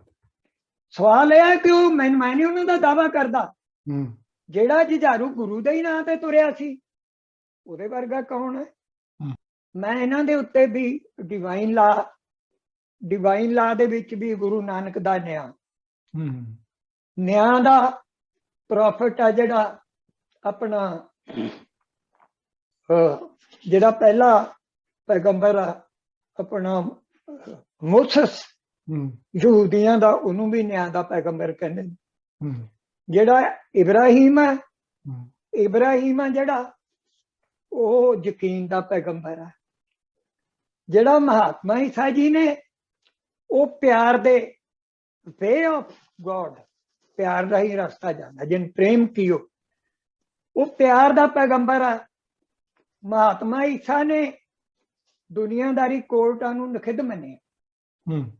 गुरु नानक ने भी जदों न्याय दे उत्ते इन्ना खूबसूरत रेविलेशन च लिखिया, वो न्याय बहुत बड़ा, ओदी नियरनेस कोर्टां च चाहिदी है। जे कोर्टां ने जस्टिस करना, ਇਹਨਾਂ ਕੋਰਟਾਂ ਨੂੰ ਇੰਡੀਆ ਦੀ ਤਾਂ ਗੱਲ ਹੀ ਛੱਡੋ, ਇਹ ਤਾਂ ਇੰਨੀਆਂ ਨਿਗਰੀਆਂ ਹੋਈਆਂ ਨੇ। ਮੋਦੀ ਤੇ ਕੋਰਟਾਂ 'ਚ ਫਰਕ ਹੀ ਨਹੀਂ। ਜੇ ਕੋਰਟਾਂ ਨਿਆਂ ਦੇਣਾ, ਨਰਕ ਫੈਲਦਾ ਹੀ ਨਹੀਂ ਸੀ। ਇੰਨੇ ਕਤਲ ਵੱਧਦੇ ਹੀ ਤਾਂ ਨੇ ਕਿਉਂਕਿ ਕੋਰਟਾਂ ਨੇ ਜਿਹੜੀਆਂ ਰਵੰਜ ਤੇ ਉਤਰੀਆਂ ਹੋਈਆਂ ਨੇ, ਮਿਸਯੂਜ਼ ਕਰ ਰਹੀਆਂ ਨੇ। ਤੁਸੀਂ ਦੋਸਤੋ ਬਾਕੀ ਪੜ੍ਹੋ, ਜਿਹਨੂੰ ਆਈਨਸਟਾਈਨ ਸਿਰ ਚੁਕਾ ਦਿੰਦਾ, ਬਹੁਤ ਵੱਡਾ ਵਰਲਡ ਦਾ ਰਾਈਟਰ ਆ, ਉਹਨੂੰ ਪਹਿਲਾ ਨੰਬਰ ਹਰਿੰਦਰ ਨੇ ਦਿੱਤਾ, ਦੂਜਾ ਸ਼ੇਕਸਪੀਅਰ ਨੂੰ, ਤੀਜਾ ਨੰਬਰ ਉਹਨੇ ਡਾਂਟੇ। ਵਰਲਡ ਦੇ ਸਾਰੇ ਜਿੰਨੇ ਰਾਈਟਰਸ ਨੇ, ਉਹਦੇ ਵਿੱਚ ਇੱਕ ਦਮਿਤਰੀ ਆ, ਬਹੁਤ ਵੱਡਾ ਪਾਤਰ ਆ। ਉਹ ਆਪਣਾ ਪਾਵਲੋਵਿਚ ਆ, ਬਜ਼ੁਰਗ। ਉਹਦੇ ਮੁੰਡੇ ਨੇ 3, ਇੱਕ ਇਵਾਨ, ਇੱਕ ਦਮਿਤਰੀ ਆ, ਇੱਕ ਅਲੋਸ਼ਾ। ਉਹ ਜਿਹੜਾ ਦਮਿਤਰੀ ਆ, ਉਹ ਗੁੱਸੇ 'ਚ ਆਮ ਹੀ ਕਹਿ ਦਿੰਦਾ ਉਹਨਾਂ ਦਾ ਪਿਓ ਬਹੁਤ ਬਾਦੀ ਚੱਲਣ, ਬਈ ਮੈਂ ਅੱਜ ਆਪਦੇ ਪਿਓ ਨੂੰ ਮਾਰ ਗਿਆ, ਇਹ ਨਾ ਗੰਥਾ ਰੋਜ਼ ਹੀ ਕਹਿ ਦਿੰਦਾ। ਪਰ ਉਹ ਮਾਰਦਾ ਪਿਓ ਨੂੰ ਕੌਣ ਹੁੰਦਾ? ਗੁੱਸਾ ਆ ਜਾਂਦਾ, ਪਿਓ ਮਾਰਨਾ ਬਹੁਤ ਔਖਾ। ਉਹ ਜਦੋਂ ਉਹਦਾ ਕਤਲ ਕਿਸੇ ਹੋਰ ਨੇ ਕੀਤਾ, ਉਹ ਵੀ ਬਹੁਤ ਕਮਾਲ ਦੀ ਗੱਲ ਆ, ਇੰਨੀ ਮੈਂ ਦੱਸ ਨਹੀਂ ਸਕਦਾ। ਉਹ ਡਿਵਾਈਨ ਲਾ ਨੂੰ ਭੰਗ ਕਰਕੇ ਪੈਦਾ ਹੋਇਆ ਸੀ ਮੁੰਡਾ, ਪਾਵਲੋਵਿਚ ਦਾ ਹੀ ਸੀ। ਉਹਨਾਂ ਦਾ ਚੌਥਾ ਇੱਕ ਕਿਸੇ ਹੋਰ ਪਾਸੇ ਤੋਂ ਬੱਚਾ ਸੀ, ਉਹਨੇ ਉਹਨੂੰ ਮਾਰਿਆ ਫਿਰ ਪਿਓ ਨੂੰ। ਉਹ ਕੋਰਟ ਸੱਚੀ ਆ, ਇਹ ਨਹੀਂ ਕਿ ਉਹ ਮੱਥ ਕੇ ਉਹਨੂੰ ਫਾਂਸੀ ਲਾਉਂਦੇ ਨੇ, ਆਪਦੇ ਨਿਆਂ 'ਚ ਹੀ ਉਹਨੂੰ ਝੂਠੀ ਫਾਂਸੀ ਲਾ ਦਿੰਦੇ। ਉਹ ਲੋਸ਼ਾ ਉੱਥੇ ਗਵਾਹੀ ਦਿੰਦਾ, ਉਹਦਾ ਡਿਵਾਈਨ ਲਾ 'ਚੋਂ ਗਵਾਹੀ ਦਿੰਦਾ। ਉਹਦੀ ਗਵਾਹੀ ਦੇ ਕਿੰਨੀ ਕਮਾਲ ਆ। ਉਹ ਕਹਿੰਦੇ ਬਈ ਤੈਨੂੰ ਕੀ ਪਤਾ ਇਹਨੇ ਕਤਲ ਨਹੀਂ ਕੀਤਾ? ਉਹ ਕਹਿੰਦਾ ਇਹਦੇ ਅੰਦਰ ਇੱਕ ਹਾਰਮ ਪਲਸ ਆ, ਉਹ ਇਹਨੂੰ ਪਾਪ ਕਰਨ ਤੋਂ ਰੋਕ ਦਿੰਦੀ ਆ, ਕਹਿ ਦਿੰਦਾ। ਉਹ ਡਿਵਾਈਨ ਲਾ ਦੀ ਚੀਜ਼ ਆ। ਉਹ ਮਖੌਲ ਉਡਾਉਂਦੇ ਨੇ ਜੱਜ, ਉਹਦਾ ਲਾ ਕੇ ਕੋਈ ਗੱਲ ਆ। ਤੇ ਜਿਹੜੇ ਵਕੀਲ ਨੇ, ਮੇਰੀ ਯੂਨੀਵਰਸਿਟੀ ਵਿੱਚ ਸੱਚੀ ਮੁੱਚੀ ਜੋਗਿੰਦਰ ਸਿੰਘ ਪਵਾਰ ਨੇ ਡਿਊਟੀ ਲਾਈ ਸੀ। ਯਾਰ ਕਹਿੰਦਾ ਨਕਲ ਨਹੀਂ ਮਾਰਦੇ ਨੇ, ਹਟਦੇ ਹੀ ਨਹੀਂ, ਇਹਨਾਂ ਨੂੰ ਰੋਕ। ਮੇਰੇ ਨਾਲ ਸਤਨਾਮ ਸਿੰਘ ਸੰਧੂ ਵੀ ਸੀਗੇ, ਉਹ ਹੁਣ ਵੀ ਹੈਗੇ ਨੇ, ਪਟਿਆਲੇ ਹੋਣਗੇ, ਉਹਨਾਂ ਦੀ ਵੀ ਮੇਰੇ ਨਾਲ ਡਿਊਟੀ ਸੀ। मैं मझां भी चारियां ने हरिंदर ते महबूब नाल, मैं असीं इकट्ठे ने चारियां ने रांचना नहर ते। ਜਿਹੜਾ ਡੰਗਰ ਜਦੋਂ ਫਸਲ 'ਚ ਵੜਦਾ, ਇੱਕ ਵਾਰੀ ਵੜਦਾ, ਉਹਨੂੰ ਦਬਕਾ ਮਾਰੋ, ਦੂਜੀ ਵਾਰੀ ਫਿਰ ਉਹ ਸ਼ਰਮ ਮੰਨਦਾ, ਉਹਦੇ ਕੰਨ ਝੁਕ ਜਾਂਦੇ ਨੇ। ਮੈਂ ਦੇਖਿਆ ਹੈ ਸੱਚੇ ਦਿਲੋਂ। ਇਹ ਵਕੀਲ ਜਦੋਂ ਨਕਲ ਮਾਰਦੇ ਨੇ ਜਮਾ ਹੀ ਨਹੀਂ ਸ਼ਰਮ ਮੰਨਦੇ। ਅੱਛਾ ਜੀ। ਮੈਂ ਗਾਲਾਂ ਤੱਕ ਵੀ ਕੱਢੀਆਂ ਇਹਨਾਂ ਨੂੰ ਗੁੱਸੇ 'ਚ। ਤੇ ਉਦੋਂ ਜੁਝਾਰੂ ਲਹਿਰ ਸੀ, ਦਾੜੀਆਂ ਹਿੰਦੂਆਂ ਦੀਆਂ ਵੀ ਰੱਖੀਆਂ ਹੋਈਆਂ ਵੀ ਸਿੱਖਾਂ ਨੂੰ ਨਹੀਂ ਕੋਈ ਰੋਕੂਗਾ। ਤੇ ਉਹ ਜਦੋਂ ਮੈਂ ਨਕਲ ਰੋਕਦਾ ਸੀ, ਉਹ ਗੁਰਕਬਾਲ ਸਿੰਘ ਸੇਖੋਂ ਸੀ ਇੱਕ ਸਾਡਾ ਸੁਪਰਡੈਂਟ, ਉਹ ਵਕੀਲਾਂ ਦਾ ਹੀ ਪ੍ਰੋਫੈਸਰ ਸੀ, ਲਾ ਦਾ ਹੀ। ਉਹਦੇ ਘਰੇ ਜਾ ਕੇ ਮਿੰਨਤਾਂ ਤਰਲੇ ਕਰਕੇ ਮੇਰੀ ਡਿਊਟੀ ਕੱਟ ਦਿਆ ਕਰ, ਤੁਸੀਂ ਜੱਜ ਨਾ ਆਇਓ। ਹੁਣ ਉਹ ਵਕੀਲ ਤੁਹਾਡੇ ਵਕੀਲ ਬਣਦੇ ਨੇ, ਉਹਨਾਂ ਦੇ ਤੁਹਾਡੇ ਜੱਜ ਬਣਦੇ ਨੇ। ਵਿੱਚ ਚੰਗੇ ਵੀ ਹੁੰਦੇ ਨੇ, ਮੈਂ ਮੰਨਦਾ, ਪਰ ਉਹਨਾਂ ਚੋਂ ਵੀ ਬਹੁਤ ਬਣਦੇ ਨੇ। ਅਗਲੀ ਚੀਜ਼, ਜੇ ਸਰਕਾਰ ਆ ਜਿਹੜੀ, ਉਹ ਇੰਨੀ ਜ਼ੁਲਮ ਤੇ ਉਤਰੀ ਹੋਈ ਆ, ਹੁਣ ਤਾਂ ਦੁਨੀਆ ਦੇ ਮੂਹਰੇ ਹੀ ਨੰਗਾ, ਸਾਰਿਆਂ ਮੂਹਰੇ ਹੀ ਨੰਗਾ। ਸਿੱਖਾਂ ਨਾਲ ਵੀ ਜ਼ੁਲਮ ਕਰ ਰਹੀ ਆ, ਮੁਸਲਮਾਨਾਂ ਨਾਲ ਵੀ ਕਰ ਰਹੀ ਆ। ਪਹਿਲਾਂ ਪਹਿਲਾਂ ਜ਼ੁਲਮ ਨਾਲ ਖੁਸ਼ ਵੀ ਹੋਏ, ਹੁੰਗਾਰਾ ਵੀ ਮਿਲਿਆ। ਜਦੋਂ ਨਰਕ 'ਚ ਆਪ ਵੀ ਡੁੱਬ ਗਏ, ਹੁਣ ਸਾਰੇ ਬੇਲਿੰਗ ਕਰ ਰਹੇ ਨੇ। ਤੇ ਜੱਜ ਕਿਹੜਾ ਉਹਨਾਂ ਤੋਂ ਬਾਹਰ ਨਹੀਂ, ਬਈ ਜੱਜਾਂ ਨੇ ਉਹਨਾਂ ਨੂੰ ਕਦੇ ਝਟਕਾ ਦਿੱਤਾ ਹੋਵੇ। ਜੇ ਜੱਜ ਮਿਸਯੂਜ਼ ਕਰਦਾ, ਉਹਦੀ ਗੱਲ ਕਰਨ ਦਾ ਸਾਨੂੰ ਅਧਿਕਾਰ ਆ। ਮੈਂ ਆਰਟੀਕਲ ਲਿਖਿਆ ਆਪਣਾ, ਉਹਦਾ ਨਾਂ ਹੈਗਾ ਆਪਣਾ, ਇੱਕ minute,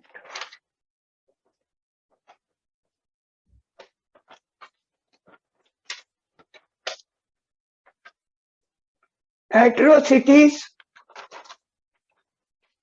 on minorities of Indian judges, unconditioned shelter of its ancient heritage।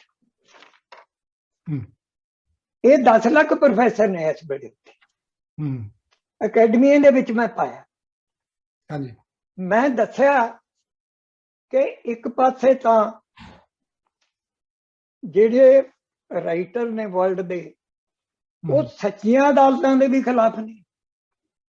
ਉਹ ਦੋਸਤੋਵਸਕੀ ਉਹਨਾਂ ਦਾ ਮਖੌਲ ਉਡਾਉਂਦਾ ਜੱਜਾਂ ਦਾ, ਨਾਲੇ ਵਕੀਲਾਂ ਦਾ। ਆਹ ਦੇਖੋ ਕਹਿੰਦਾ, ਇੱਕ ਉਹ ਕਹਿੰਦੇ ਨੇ ਆਹ ਦੇਖੋ ਸੱਚਾਈ, ਉਹ ਆਪਦੇ ਦਲੀਲਾਂ ਦਿੰਦੇ ਨੇ। ਉਹ ਕਹਿੰਦਾ ਹੁਣ ਇੱਕ ਆਹ ਦੇਖੋ ਆ ਵੀ ਸੱਚਾਈ ਹੈ। ਉਹ ਜਿਵੇਂ ਸ਼ੇਰ ਸ਼ਿਕਾਰ ਨਾਲ ਖੇਡਦਾ ਹੁੰਦਾ, ਉਹਦਾ ਲਾ ਨਾ ਐ ਖੇਡਦਾ। ਉਹ ਕਹਿੰਦਾ ਇਹ ਦੋ ਧਾਰੀ ਖੰਡਾ, ਇਹਦਾ ਕੋਈ ਤਬਾਰ ਨਹੀਂ, ਇਹ ਨਿਆਂ ਨਹੀਂ ਕਰ ਸਕਦਾ, ਨਿਆਂ ਤੋਂ ਦੂਰ ਆ। ਇਹਦੀ ਤੱਕ ਚ ਆ ਜਾਵੇ ਤਾਂ ਠੀਕ ਆ, ਪਰ ਇਹ ਨਹੀਂ ਕਿ ਨਿਆਂ ਦੇ ਉੱਤੇ ਹੀ ਨਿਗਾਹ ਜਾਊਗੀ ਇਹਦੀ। ਜਿਹੜਾ ਜੱਜ ਹੈ, ਜੇ ਬੰਦਾ ਫਰਜ਼ ਕਰ ਲੋ ਨਿਆਂ ਦੇਣਾ, ਕਿਸੇ ਦੀ ਸੱਚੀ ਇਨਕੁਆਇਰੀ ਆ, ਲਾ ਲਾਈਫ ਲਈ ਆ, ਹਰ ਚੀਜ਼ ਲਾਈਫ ਲਈ ਆ। ਜਿਵੇਂ ਰਾਈਟਰਸ ਵੱਡੇ ਵੱਡੇ ਲਿਖਣੋਂ ਬੰਦ ਕਰ ਦਿੰਦੇ, ਉਹ ਕਹਿੰਦੇ ਨੇ ਯਾਰ ਮੈਂ ਲਾਈਫ ਲਈ ਕੰਮ ਕੀਤਾ, ਲਾਈਫ ਨੂੰ ਮੈਂ ਆਪਦੇ ਆਪ ਨੂੰ ਵੀ ਦੇਤਾ, ਤੇ ਲਾਈਫ ਤੋਂ ਵੱਡੀ ਤੇ ਕੋਈ ਚੀਜ਼ ਨਹੀਂ। ਜੇ ਕੋਈ ਸੱਚੀ ਇਨਕੁਆਇਰੀ ਆ, ਜੱਜ ਆ ਜਿਹੜਾ ਅਸੀਂ ਉਹ ਤੋਂ ਇਹ ਐਕਸਪੈਕਟ ਕਰਦੇ ਹਾਂ, ਉਹ ਨੇਮ ਉਹਦੇ ਚ ਲੈ ਕੇ ਆਵੇ। ਇਹ ਤਾਂ ਨਹੀਂ ਕਦੇ ਮੰਗੂ ਉਹੀ ਖੁਰਜੀ ਚੱਕੀ ਜਾਣੀ ਆ ਪੁਰਾਣੀ। ਇਹ ਵੇਲੇ ਆਹ ਫੈਸਲਾ ਹੋਇਆ ਸੀ ਜੀ, ਇਹ ਵੇਲੇ ਆਹ ਫੈਸਲਾ ਹੋਇਆ ਸੀ। ਗੁਨਾਹ ਦੀ ਤਾਂ ਇੱਕ ਕਿਸਮ ਹੀ ਨਹੀਂ, ਗੁਨਾਹ ਤਾਂ ਹਰ ਬੰਦੇ ਦਾ ਡਿਫਰੈਂਟ ਹੈ। ਗੁਨਾਹ ਦਾ ਕਲਚਰ ਵੱਖਰਾ, ਆਦਮੀ ਦਾ ਜਜ਼ਬਾ ਕਹੇ ਜਾ ਗੁਨਾਹ ਪਿੱਛੇ, ਤੇ ਉਹ ਇਹਨੂੰ ਲੈ ਕੇ ਆਉਂਦਾ ਵਿੱਚ, ਜੋ ਮਰਜ਼ੀ ਕਰਦਾ।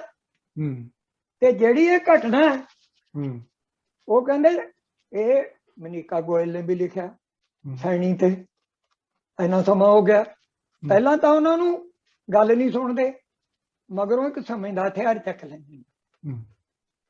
ਜਿਹੜੀ ਆਹ ਉਹ ਬਾਈਬਲ ਕਲਾਂ ਦੇ ਵਿੱਚ ਹੋਇਆ, ਗੋਲੀਆਂ ਚੱਲੀਆਂ ਕੋਟਕਪੂਰਾ ਵਗੈਰਾ ਦੇ ਵਿੱਚ, ਇਹ ਤਾਂ ਟਾਈਮ ਇੰਟੈਂਸਿਟੀ ਬਣ ਗਿਆ। 9 ਦੇ ਵਿੱਚ ਖੜਾ, ਇਹ ਤਾਂ ਸਦੀਆਂ 'ਚ ਵੀ ਜਿਉਂਦਾ ਰਹੂਗਾ, ਨਾ 84 ਭੁੱਲੇ ਸਿੱਖਾਂ ਨੂੰ। ਇਹਦੇ ਤੇ ਤਾਂ ਸਮਾਂ ਲਾਗੂ ਹੀ ਨਹੀਂ ਹੁੰਦਾ। ਘੱਟ ਤੋਂ ਘੱਟ ਅਸੀਂ ਤੁਹਾਨੂੰ ਪੁੱਛਣ ਦਾ ਹੱਕ ਵੀ ਨਹੀਂ ਰੱਖਦੇ। ਫਿਰ ਉਹਦਾ ਪੜ੍ਹ ਕੇ ਦੇਖੋ ਫੈਸਲੇ ਦੀ ਕਾਪੀ। ਵਾਲਟ ਵਿਟਮੈਨ ਕਹਿੰਦਾ The words of my book are nothing. The drift of it is everything. ਕਿਉਂਕਿ ਡ੍ਰਿਫਟ ਦੇ ਪਿੱਛੇ ਮੈਂ ਆ। ਜਿਵੇਂ ਗੁਰਬਾਣੀ ਚ ਗੁਰੂ ਨਾਨਕ ਦੀ ਬਾਣੀ ਪਿੱਛੇ ਗੁਰੂ ਆ, ਗੁਰੂ ਨਾਨਕ ਆ, ਦੂਜੇ ਪਿੱਛੇ ਦੂਜਾ, ਤੀਜੇ ਪਿੱਛੇ ਪੂਰਨ ਸਿੰਘ ਨੂੰ ਇਹ ਸਾਰੇ ਦਿੱਤੇ, ਮਹਿਬੂਬ ਨੂੰ ਵੀ ਦਿੱਤੇ। ਜਿਵੇਂ ਮਹਿਬੂਬ ਨੇ ਇਹ ਵੀ ਲਿਖਿਆ ਬਈ ਇਸਤਰੀ ਦਾ ਜਿੰਨਾ ਗੁਰੂ ਨਾਨਕ ਨੂੰ ਗੁਰੂਆਂ ਚੋਂ ਵੀ ਪਤਾ ਉਹਨਾਂ ਹੋਰ ਕਿਸੇ ਗੁਰੂ ਨੂੰ ਵੀ ਨਹੀਂ ਹੁੰਦਾ ਪਤਾ। ਤੇ ਇਹ ਭਗਤ ਦੀ ਬਾਣੀ ਵੀ ਉਹਨਾਂ ਨੂੰ ਦਿੱਤੀ ਹੈ, ਪੂਰਨ ਸਿੰਘ ਨੂੰ ਵੀ ਆ ਭਗਤ। ਉਹਨੇ ਜਿੱਥੇ 4 ਪੈਗੰਬਰਾਂ ਦਾ ਮੁਕਾਬਲਾ ਕੀਤਾ spirit of the oriental poetry ਚ, ਗੁਰੂ ਨਾਨਕ ਸਿੱਖ, ਮਹਾਤਮਾ ਈਸਾ, ਮਹਾਤਮਾ ਬੁੱਧ ਤੇ ਮੁਹੰਮਦ, ਇਹਨਾਂ ਦੇ ਸਾਹਮਣੇ ਕੋਈ ਵੀ ਨਹੀਂ ਹੁੰਦਾ। ਉਹਨੇ ਲਿਖਿਆ ਵੀ ਆ ਭਗਤਾਂ ਤੇ, ਇਤਰਾਜ਼ ਵੀ ਕੀਤੇ ਨੇ। ਜਦੋਂ ਉਹ ਉੱਚੇ ਦਰ ਦੇ ਮੁਕਾਬਲੇ ਚ ਦੇਖਦਾ, ਭਗਤ ਨੂੰ ਕਿਹੜਾ ਸਾਡੇ ਵਾਂਗੂ ਦੇਖਦਾ, ਉਹਦੇ ਕੋਲੇ ਉਹ ਮਾਪ ਹੈ, ਉਹਦੇ ਕੋਲੇ ਉਹ ਕਨਵਿੰਸਿੰਗ ਪਾਵਰ ਹੈ ਦੁਨੀਆ ਨੂੰ ਮਨਾਉਣ ਦੀ। ਇਹ ਤਾਂ ਜਦੋਂ spirit of the oriental poetry ਛਪੀ, ਹੈਰਾਨ ਹੋ ਗਈ ਦੁਨੀਆ ਨੂੰ ਪੜ੍ਹ ਕੇ। ਉਦੋਂ ਬਾਅਦ ਕਿਸੇ ਨੇ ਪੜ੍ਹਿਆ ਨਹੀਂ, ਇਹ ਸਿੱਖਾਂ ਨੇ ਨਾ ਮੁੜ ਕੇ ਕਿਤਾਬਾਂ ਛਪਾਈਆਂ। ਇਸ ਕਰਕੇ ਇਹ 2 ਜੀਨੀਅਸ ਬੰਦੇ ਨੇ। ਘੱਟ ਤੋਂ ਘੱਟ ਮੈਨੂੰ ਤਾਂ ਮੇਰੀ 80-81 ਸਾਲ ਦੀ ਉਮਰ ਹੋ ਗਈ, 60-65 ਸਾਲ ਦੀ ਉਮਰ ਤੋਂ ਮੈਂ ਪੜ੍ਹ ਰਹੀ। ਹਰਿੰਦਰ ਮੇਰਾ ਦੋਸਤ ਸੀ, ਪੜ੍ਹਾਈ ਤੋਂ ਬਿਨਾਂ ਕਦੇ ਕੋਈ ਗੱਲ ਨਹੀਂ ਕੀਤੀ। ਉਹਨੇ ਵੀ ਇੰਨਾ ਕੁਝ ਮੈਨੂੰ ਦੱਸਿਆ, ਸੁਣਾਇਆ, ਸਾਰਾ ਕੁਝ ਸਾਂਝਾ ਹੋਇਆ। ਜਿਹੜਾ ਕੁਝ ਮੈਂ ਤੁਹਾਨੂੰ ਹੁਣ ਦੱਸਦਾ, ਇਹ ਥੋੜੇ ਜਿਹੇ ਸਾਲ ਹੋਏ ਨੇ ਜਿੰਨਾ ਕਿ ਮੈਨੂੰ ਸਮਝ ਆਇਆ। ਮੈਂ ਨਹੀਂ ਕਹਿੰਦਾ ਮੈਂ ਸਭ ਕੁਛ ਹਾਂ। ਮੈਂ ਮੇਰੇ ਨਾਲ ਉੱਥੇ ਅਕੈਡਮੀ ਚ ਇਸ ਵੇਲੇ 432 ਵਿਦਿਆਰਥੀ, ਉਹਨਾਂ ਚ 202 ਮੇਰੇ ਨਾਲ ਹਾਈਲੀ ਅਟੈਚਡ। ਤੇ ਉਹ ਵਿਦਿਆਰਥੀਆਂ ਨੂੰ ਮੈਂ ਲਿਖਦਾ ਵੀ ਹਾਂ ਵੀ ਤੁਸੀਂ ਮੇਰੇ ਤੋਂ ਅੱਗੇ ਹੀ ਕੰਮ ਕਰੋ। ਉੱਥੇ ਇੱਕ ਰਣਜੀਤ ਸਿੰਘ ਆ ਥਾਪਰ ਕਾਲਜ ਚ ਇੰਜੀਨੀਅਰਿੰਗ ਕਰਦਾ, ਉਹ ਵੀ ਆਇਆ। ਮੈਂ ਉਹਦਾ ਧੰਨਵਾਦ ਕੀਤਾ ਵੀ ਤੁਸੀਂ ਇੱਥੇ ਯੂਨਾਈਟ ਹੋਏ ਹੋ, ਅੱਗੇ ਕੰਮ ਕਰੋਗੇ। ਉਹ ਕਹਿੰਦਾ ਜੀ ਧੰਨਵਾਦ ਤਾਂ ਮੈਂ ਤੁਹਾਡਾ ਕਰਦਾ, ਮੈਨੂੰ ਪਹਿਲੀ ਵਾਰੀ ਪਤਾ ਲੱਗਿਆ ਇੰਟੈਲੈਕਚੁਅਲਸ ਕੀ ਨੇ, ਜੀਨੀਅਸ ਕੀ ਆ, ਫਰਕ ਕੀ ਹੈ ਦੋਨਾਂ ਵਿੱਚ। ਹਾਂ, ਕਹਿੰਦਾ ਮੈਨੂੰ ਨਹੀਂ ਸੀ ਪਤਾ। ਤੇ ਇੰਟੈਲੈਕਚੁਅਲ ਆਪਣੇ ਆਪ ਨੂੰ ਜੀਨੀਅਸ ਬਣਾ ਕੇ ਵਰਤਦਾ। ਤੁਸੀਂ ਹਰਿੰਦਰ ਮਹਿਬੂਬ ਦੇ ਜਿਹੜੇ 2 ਮਹਾਕਾਵਿ ਨੇ, ਇਲਾਹੀ ਨਦਰ ਦੇ ਪੈਂਡੇ ਗੁਰੂ ਨਾਨਕ ਵਾਲਾ, ਗੁਰੂ ਗੋਬਿੰਦ ਸਿੰਘ ਵਾਲਾ, ਉਹਨਾਂ ਦੀ ਪਿੱਛੇ ਭੂਮਿਕਾ ਪੜੋ। ਜਿੰਨੇ ਪੰਜਾਬ ਦੇ ਇੰਟੈਲੈਕਚੁਅਲ ਨੇ ਸਾਰਿਆਂ ਦਾ ਪਤਾ ਲੱਗ ਜੂ ਦੁਨੀਆ ਦੇ ਅੰਦਰ ਇਹਨਾਂ ਦੀ ਕੀ ਥਾਂ। ਵੱਡੇ ਤੋਂ ਵੱਡੇ ਰਾਈਟਰ ਨੇ ਉਹਦੇ ਚ। ਜੇ ਤੁਹਾਨੂੰ ਨਾ ਠੀਕ ਲੱਗੇ ਫਿਰ ਤੁਸੀਂ ਆਪਣੀ ਰਾਏ ਦੇ ਲਈ। ਜੇ ਤੁਹਾਡੇ ਕੋਲੇ ਉਹਦੀ ਦਲੀਲ ਹੀ ਨਾ ਹੋਈ, ਉਹਨੇ ਤਾਂ ਐਪਿਕ ਲਿਖਣਾ ਸੀ, ਐਪਿਕ ਉਹਨੇ ਗੁਰੂ ਲਿਪ ਚੋਂ ਲਿਖਣਾ ਸੀ। ਉਹਨੂੰ ਐਸੀ ਵੀ ਮੈਂ ਵੱਧ ਤੋਂ ਵੱਧ ਇਨਸਾਫ ਕਰਾਂ, ਮੇਰੇ ਨਾਲ ਕੋਈ ਦੁਨੀਆ ਦੀ ਖੋਟ ਨਾ ਜੁੜ ਜਾਵੇ, ਸ਼ੁੱਧ ਖਿਆਲ ਹੋਵੇ। ਉਹ ਬਹੁਤ ਵਾਰੀ ਪੜ੍ਹਨੇ ਚਾਹੀਦੇ ਨੇ। ਉਹੀ ਹਥਿਆਰ ਚੱਕ ਕੇ ਫਿਰੀ ਜਾਂਦੇ ਨੇ ਜਿਨ੍ਹਾਂ ਨੇ ਆਪ ਵੀ ਕੁਛ ਨਹੀਂ ਕੀਤਾ, ਉਹਨਾਂ ਦੇ ਜੰਤਰ ਵਰਤੀ ਜਾਂਦੇ ਨੇ। ਤਾਂ ਹੀ ਸਾਡਾ ਬੇੜਾ ਬੈਠਿਆ, ਐਵੇਂ ਨਹੀਂ ਬੈਠਿਆ ਹੈਗਾ। ਤੇ ਇਹ ਜਿਹੜੇ, ਜਦੋਂ ਮੈਂ ਇਹ ਆਰਟੀਕਲ ਲਿਖ ਰਿਹਾ ਸੀ, ਇੱਕ ਹੰਗਰੀ ਦਾ ਆਪਣਾ ਵਕੀਲ ਆ ਬੇਲਾਕੋਰ, ਉਹ ਇੰਟਰਨੈਸ਼ਨਲ ਲੈਵਲ ਦੀ ਜਿਹੜੀਆਂ ਜੱਜਮੈਂਟਸ ਨੇ, ਇਹ ਚਾਹੁੰਦਾ ਵੀ ਇਹਨਾਂ 'ਚ ਕਮਿਊਨੀਕੇਸ਼ਨ ਹੋਣੀ ਚਾਹੀਦੀ ਹੈ। ਅਕੈਡਮੀਆਂ ਦੇ ਵਿੱਚ 10 ਲੱਖ ਤੋਂ ਥੋੜੇ ਜਿਹੇ ਉੱਤੇ ਤਾਂ ਰਿਲੀਜਨ ਤੇ ਹਿਊਮੈਨਿਜ਼ਮ ਦੇ ਪ੍ਰੋਫੈਸਰ ਨੇ। ਲਾਅ ਵਾਲੇ ਵੱਖਰੇ ਨੇ, ਸਾਈਕੋਲੋਜੀ ਦੇ ਵੱਖਰੇ ਨੇ, ਹਿਸਟਰੀ ਵਗੈਰਾ ਦੇ, ਸਾਇੰਸ ਦੇ ਇਹ ਵੱਖਰੇ ਨੇ। ਉੱਥੇ ਤਾਂ ਕਰੋੜਾਂ ਹੀ ਨੇ। ਤੇ ਉਹ ਜਿਹੜਾ ਬੇਲਾਕੋਰ ਆ, ਉਹਨੇ ਜਦੋਂ ਉੱਥੇ ਆਰਟੀਕਲ ਪਾਇਆ, ਉਹਦੇ ਤੇ ਕਮੈਂਟ ਹੋਏ, ਉਹ ਮੈਂ ਵੀ ਉਹਨੂੰ ਕਮੈਂਟ ਕੀਤਾ। ਮੈਂ ਕਿਹਾ ਜੀ ਵੀ ਮੈਂ ਜੇ ਪੂਰਾ ਤਾਂ ਨਹੀਂ ਆਰਟੀਕਲ ਲਿਖਿਆ, ਮੈਂ ਲਿਖ ਰਿਹਾ ਸੀ ਬਈ ਜਿਹੜੇ ਵਰਲਡ ਦੇ ਪ੍ਰੋਫਿਟ ਨੇ, ਜੀਨੀਅਸ ਬੰਦੇ ਨੇ, ਦੁਨੀਆ ਦੀਆਂ ਜਿਹੜੀਆਂ ਇਮਾਨਦਾਰ ਅਦਾਲਤਾਂ ਨੇ, ਇਮਾਨਦਾਰ, ਉਹ ਉਹਨਾਂ ਤੇ ਵੀ ਖੁਸ਼ ਨਹੀਂ ਹੈ। ਉਹਨਾਂ ਦੀਆਂ ਲਿਮਿਟੇਸ਼ਨਸ ਉਹਨਾਂ ਨੇ ਦੱਸੀਆਂ ਨੇ। ਪਰ ਮੈਂ ਕਿਹਾ ਇੰਡੀਆ 'ਚ ਉਹ ਅਦਾਲਤਾਂ ਨੇ ਜਿਹੜੀਆਂ ਇਮਾਨਦਾਰ ਬੰਦਿਆਂ ਨੂੰ ਜੇਲ੍ਹਾਂ 'ਚ ਮੁੜ ਮੁੜ ਕੇ ਛੱਡਦੀਆਂ ਨੇ, ਫਾਂਸੀ ਵੀ ਲਾਉਂਦੀਆਂ ਨੇ, ਸਜ਼ਾ ਵੀ ਦਿੰਦੀਆਂ। ਉਹਨਾਂ ਨੇ ਕੀ ਕਰੇ? ਉਹ ਮੈਨੂੰ ਕਹਿੰਦਾ ਮੈਂ ਤੁਹਾਡਾ ਆਰਟੀਕਲ ਹੈ ਜ਼ਰੂਰ ਪੜੂੰਗਾ। ਮੈਨੂੰ ਜਦੋਂ ਆਇਆ ਮੈਂ ਉਹਨੂੰ ਪਰਸਨਲੀ ਤਾਂ ਨਹੀਂ ਪਾਇਆ। ਇੱਕ ਉਹਨਾਂ ਦੇ ਵਿੱਚ ਮੇਰੇ ਨਾਲ ਹੋਰ ਬੰਦਾ, ਉਹਦਾ ਨਾਂ ਹੈਗਾ ਸਟੈਨਲੇ ਵਿਲਕਨ, ਉਹ ਵੀ ਲਾ ਦਾ, ਉਹ ਵੀ ਇੰਟਰਨੈਸ਼ਨਲ ਦਾ ਹੁਣ ਵੀ ਉਹਨੇ ਪੇਪਰ ਪਾਇਆ, ਸਾਡੇ ਰਿਲੀਜਨ 'ਚ ਵੀ ਪਾਇਆ, ਟ੍ਰਾਈਆਰਡ ਦੇ ਉੱਤੇ ਲਿਖਿਆ ਹੋਇਆ। ਉਹ ਮੈਨੂੰ ਜਾਣਦਾ, ਉਹਨੇ ਮੈਨੂੰ ਪੜ੍ਹ ਕੇ ਮੇਰੇ ਨਾਲ, ਉਹ ਵੀ ਜਿਹੜੇ ਹਾਈਲੀ ਇੰਗੇਜ ਨੇ ਉਹਨਾਂ ਦੇ ਵਿੱਚ ਆ। ਤੇ ਉਹ ਪੇਪਰ ਆ ਜਿਹੜਾ ਮੈਂ ਉਦੋਂ ਲਿਖਦਾ ਸੀ, ਉਦੋਂ ਬਾਅਦ ਮੈਂ ਉਹ ਪਾਇਆ, ਹੋਰ ਵੀ ਪਾਵਾਂਗੇ। ਜਿਹੜੇ ਸਾਨੂੰ ਮਹਿਸੂਸ ਹੁੰਦਾ, ਅਸੀਂ ਕਿਹੜਾ ਕੁਰਸੀ ਲੈਣੀ ਹੈ, ਕੋਈ ਲਾਲਚ ਨਹੀਂ ਸਾਨੂੰ। ਅਸੀਂ ਹਿਊਮੈਨਿਟੀ ਦੀ ਸੇਵਾ ਲਈ ਆਏ ਹਾਂ। ਸਾਰੇ ਧਰਮ ਤੇ ਮੇਰੇ ਲਈ ਪਿਆਰੇ ਨੇ, ਸਾਰੇ। ਸਿਆਸਤ ਮੈਨੂੰ, ਮੈਂ ਕਿਸੇ ਸਿਆਸਤ ਦੇ ਆਏ ਨਹੀਂ ਖਿਲਾਫ। ਸਿਆਸਤ ਜਿਹੜੀ ਸਾਹਮਣੇ ਹੀ ਆ ਗਈ, ਨਰਕ ਫਲਾਤਾ, ਉਹਦੇ ਤਾਂ ਫਿਰ ਖਿਲਾਫ ਹੋਣਾ ਹੀ। ਬਿਲਕੁਲ। ਭਾਜਪਾ ਨੇ ਖੁਦ, ਬਾਦਲ ਨੇ ਜਿਹੜਾ ਸਿੱਖਾਂ ਦਾ ਘਾਣ ਕੀਤਾ, ਇਹਦੀ ਗੱਲ ਕੌਣ ਕਰੂਗਾ? ਐਡਾ ਜ਼ਾਲਮ ਤਾਂ ਕੋਈ ਹੁੰਦਾ ਹੀ ਨਹੀਂ। ਸਿੱਖੀ ਵਾਲੇ ਪਾਸੇ ਤੋਂ ਕੋਰੇ ਨੇ, ਆਹ ਹਸਪਤਾਲ ਬਣਦਾ, ਉਹ ਯੂਨੀਵਰਸਿਟੀ ਅੱਗੇ ਫਤਿਹਗੜ੍ਹ ਉਹ ਕਿੰਨੀ ਕੁ ਚੱਲ ਰਹੀ ਹੈ, ਉਹਦੀ ਕੀ ਦੇਣ ਹੈ? ਇਹ ਲੋਕਾਂ ਨੂੰ ਭੁਲੇਖੇ ਪਾਉਣੇ, ਜਾਂ ਜੀ ਆ ਬੂੰਗਾ ਬਣਦਾ ਬਣਾ ਲਓ। ਜਿਹੜਾ ਬਾਬੇ ਦੇ ਉੱਚੇ ਦਰ ਦਾ ਬੂੰਗਾ ਸ਼ਬਦ ਦਾ, ਉਹਦੀ ਗੱਲ ਕੌਣ ਕਰੂ?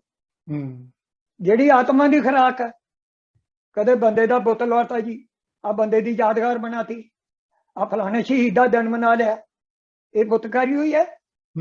ਜਦੋਂ ਤੁਹਾਡੇ ਕੋਲੇ ਸ਼ਬਦ ਦਾ ਵਿਜ਼ਨ ਨਹੀਂ, ਫਿਰ ਤੁਸੀਂ ਇਹ ਸੇਵਾ ਐਡੀ ਜ਼ਿੰਮੇਵਾਰੀ ਦੀ ਕਿਉਂ ਕਰਦੇ? ਇਹ ਛੱਡ ਦਿਓ, ਤੁਸੀਂ ਕਹੋ ਵੀ ਸਾਤੋਂ ਨਹੀਂ ਨਿਭਦੀ। ਤੁਸੀਂ ਵੀ ਸ਼ਰਮਾ ਮੰਗੋ। ਅੱਛਾ, ਉਹ ਇੱਕ ਗਰੇਵਾਲ ਫੈਡਰੇਸ਼ਨ ਦਾ, ਦਾੜੀ ਵੀ ਉਹਦੀ ਵਾਹਵਾ ਲੰਮੀ ਹੈ। ਉਹ ਜਦੋਂ ਕਿਸਾਨ ਮੋਰਚਾ ਸ਼ੁਰੂ ਹੋਇਆ, ਮੈਂ ਖੂਨ ਦਾ ਲੈਟਰ ਲਿਖਣਾ। ਖੂਨ ਦਾ ਲੈਟਰ ਨਾ ਲਿਖੋ ਤੇ ਜਾ ਕੇ ਖੂਨ ਦੇ ਕਿਸਾਨਾਂ ਨਾਲ। ਆਰਾਮ ਨਾਲ ਇੱਥੇ ਬਸ਼ੇਰਿਆਂ ਵਾਂਗੂ ਪੜਦਾ ਰੋਟੀਆਂ ਖਾਣਾ, ਸ਼੍ਰੋਮਣੀ ਕਮੇਟੀ ਦੀ ਹੈ, ਤੇਰੀ ਕੀ ਦੇਣਾ? ਤੂੰ ਖੂਨ ਦੀ ਚਿੱਠੀ ਲਿਖ ਕੇ ਨੰਬਰ ਬਣਾਉਣ ਲੱਗਿਆ ਹੋਇਆ। ਸ਼੍ਰੋਮਣੀ ਕਮੇਟੀ ਆ ਜਿਹੜੀ, ਅਕਾਲ ਤਖਤ ਦਾ ਜਥੇਦਾਰ ਪੂਰਨ ਸਿੰਘ ਕਹਿੰਦਾ ਸੰਤ ਤਾਂ ਤਿੱਖੀ ਤਲਵਾਰ ਹੁੰਦੇ ਨੇ। ਜਦੋਂ ਜਥੇਦਾਰ ਅਸਲ ਆਇਆ, ਉਹਦੀ ਤਾਂ ਜ਼ੁਬਾਨ ਹੀ ਕਹਿਰ ਮਚਾ ਦੂਗੀ, ਸਾਰੀ ਕੌਮ ਐ ਖੜੀ ਹੋ ਜੂਗੀ। ਜਦੋਂ ਅਸਲ ਜਥੇਦਾਰ, ਜਦੋਂ ਉਹਨੇ ਕਮਾਂਡ ਸੰਭਾਲੀ, ਉਹ ਜਥੇਦਾਰ ਤੋਤੇ ਵਾਂਗੂ ਬੋਲੀ ਜਾਂਦਾ। ਉਹ ਬਡੂੰਗਰ ਸਾਹਿਬ ਕਹਿੰਦੇ ਇਹ ਸਲਾਮ ਤੇ PhD ਕਰਦਾ, ਉਹਨੂੰ ਕਹੋ ਸਲਾਮ ਦੇ ਤਸੱਬੁਫ ਤੇ ਬੋਲ ਕੇ ਦਿਖਾਵੇ ਕੀ ਆ ਸਲਾਮ ਦਾ ਤਸੱਬੁਫ। ਸਿੱਖੀਜ਼ਮ ਨਾਲ ਉਹਦੀ ਕੀ ਨੇੜਤਾ, ਉਹਦੀਆਂ ਜੰਗਾਂ ਦੀ ਕੀ ਨੇੜਤਾ, ਉਹਦੀਆਂ ਰੈਵੀਲੇਸ਼ਨ ਦੀ ਕੀ ਨੇੜਤਾ, ਉਹਦੇ ਸੂਫੀ ਦੀ ਗੁਰਮੁਖ ਨਾਲ ਕੀ ਨੇੜਤਾ? ਕਦੇ ਦੱਸਿਆ? ਸਾਰੀਆਂ ਡਰਾਮੇਬਾਜ਼ੀਆਂ, ਸਾਰਾ ਧੋਖਾ ਆਪਦੀ ਕੌਮ ਨਾਲ, ਆਪਣੇ ਬੱਚਿਆਂ ਨਾਲ ਧੋਖਾ, ਉਹਨਾਂ ਨੂੰ ਖਾਈ ਜਾਂਦੇ ਨੇ। ਐਡਾ ਜ਼ੁਲਮ। ਬੰਦਾ ਤਨਖਾਹ ਲੈਂਦਾ ਸੀ, ਮੈਨੂੰ ਆਉਂਦਾ ਸੀ, ਕਈ ਵਿਦਿਆਰਥੀਆਂ ਨੂੰ ਲੋੜ ਹੁੰਦੀ, ਤਨਖਾਹ ਹੀ ਬਹੁਤ ਘੱਟ ਹੁੰਦੀ, ਸਰਦਾ ਹੀ ਨਹੀਂ ਸੀ। ਬੱਚੇ ਮੇਰੇ ਲਾਂਭਾ ਦਿੰਦੇ ਹੁੰਦੇ ਵੀ ਤੁਹਾਨੂੰ ਆਹ ਨਹੀਂ ਕਰਤਾ, ਆਹ ਨਹੀਂ ਕੀਤਾ। ਉਦੋਂ ਬਹੁਤੀਆਂ ਘੱਟ ਤਨਖਾਹਾਂ ਹੁੰਦੀਆਂ, ਐ ਹੁੰਦਾ ਵੀ ਇਹਨਾਂ ਨੂੰ ਕੁਛ ਦੇਈਏ, ਕਿਸੇ ਦੀ ਫੀਸ ਭਰ ਦਈਏ। ਉਹਨਾਂ ਨੂੰ ਇੰਨੀ ਲੋੜ ਹੁੰਦੀ, ਮੇਰੇ ਆਤਮਾ ਚ ਹੁੰਦਾ ਕੋਈ ਇੱਕ ਵਿਦਿਆਰਥੀ ਲਿਆਓ ਕਦੋਂ ਮੈਨੂੰ, ਉਹ ਤੋਂ ਮੈਂ ਕੁਛ ਲੁਕੋਇਆ ਹੋਵੇ। ਇਹ ਚੰਗੇ ਜ਼ਿੰਮੇਵਾਰੀਆਂ ਤੇ ਬੈਠੇ, ਨਾ ਸ਼ਰਮ ਆਉਂਦੀ ਹੈ ਨਾ, ਪਤਾ ਨਹੀਂ ਕਹੇ ਜੇ ਜੰਮੇ ਨੇ, ਕਿਸ ਕਿਸਮ ਦੇ ਬੰਦੇ ਨੇ ਇਹ, ਡੋਬਦੇ ਹੀ ਤੋਰੇ ਜਾਂਦੇ ਨੇ। ਸ਼੍ਰੋਮਣੀ ਕਦੇ ਕਿਸੇ ਪਾਸੋਂ ਕੋਈ ਸ਼ੁਰੂ ਕਰ ਲਿਆ, ਇਧਰੋਂ ਕਰ ਲਿਆ, ਇਧਰੋਂ ਕਰ ਲਿਆ, ਕੋਈ ਹਿਸਾਬ ਹੀ ਨਹੀਂ ਲੱਗਦਾ। ਇਹਨਾਂ ਨੂੰ ਤੁਸੀਂ ਕੰਡਮ ਕਰ ਦੋ, ਰਿਜੈਕਟ ਕਰ ਦੋ, ਫਿਰ ਤੁਸੀਂ ਸ਼੍ਰੋਮਣੀ ਕਮੇਟੀ ਆਊਗੀ। ਜੇ ਸ਼੍ਰੋਮਣੀ ਕਮੇਟੀ ਆਵੇ, ਸਾਡੀ ਗੱਲ ਹੀ ਮੰਨ ਲੈ ਥੋੜੀ ਜੀ, 4-5 ਸਾਲਾਂ ਚ ਸਿੱਖੀ ਦਾ ਮੌਨਸੂਨ ਆਜੂ ਘਰ ਘਰ ਚ।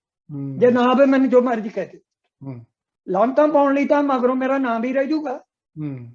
ਜੇ ਨਾ ਆਵੇ ਪੜਾਉਣਾ ਵੀ ਨਹੀਂ ਆਉਂਦਾ। ਸਕੂਲ ਨੇ ਸ਼੍ਰੋਮਣੀ ਕਮੇਟੀ ਦੇ ਕਾਲਜ ਇੰਨਾ ਟੀਚਰਾਂ ਦਾ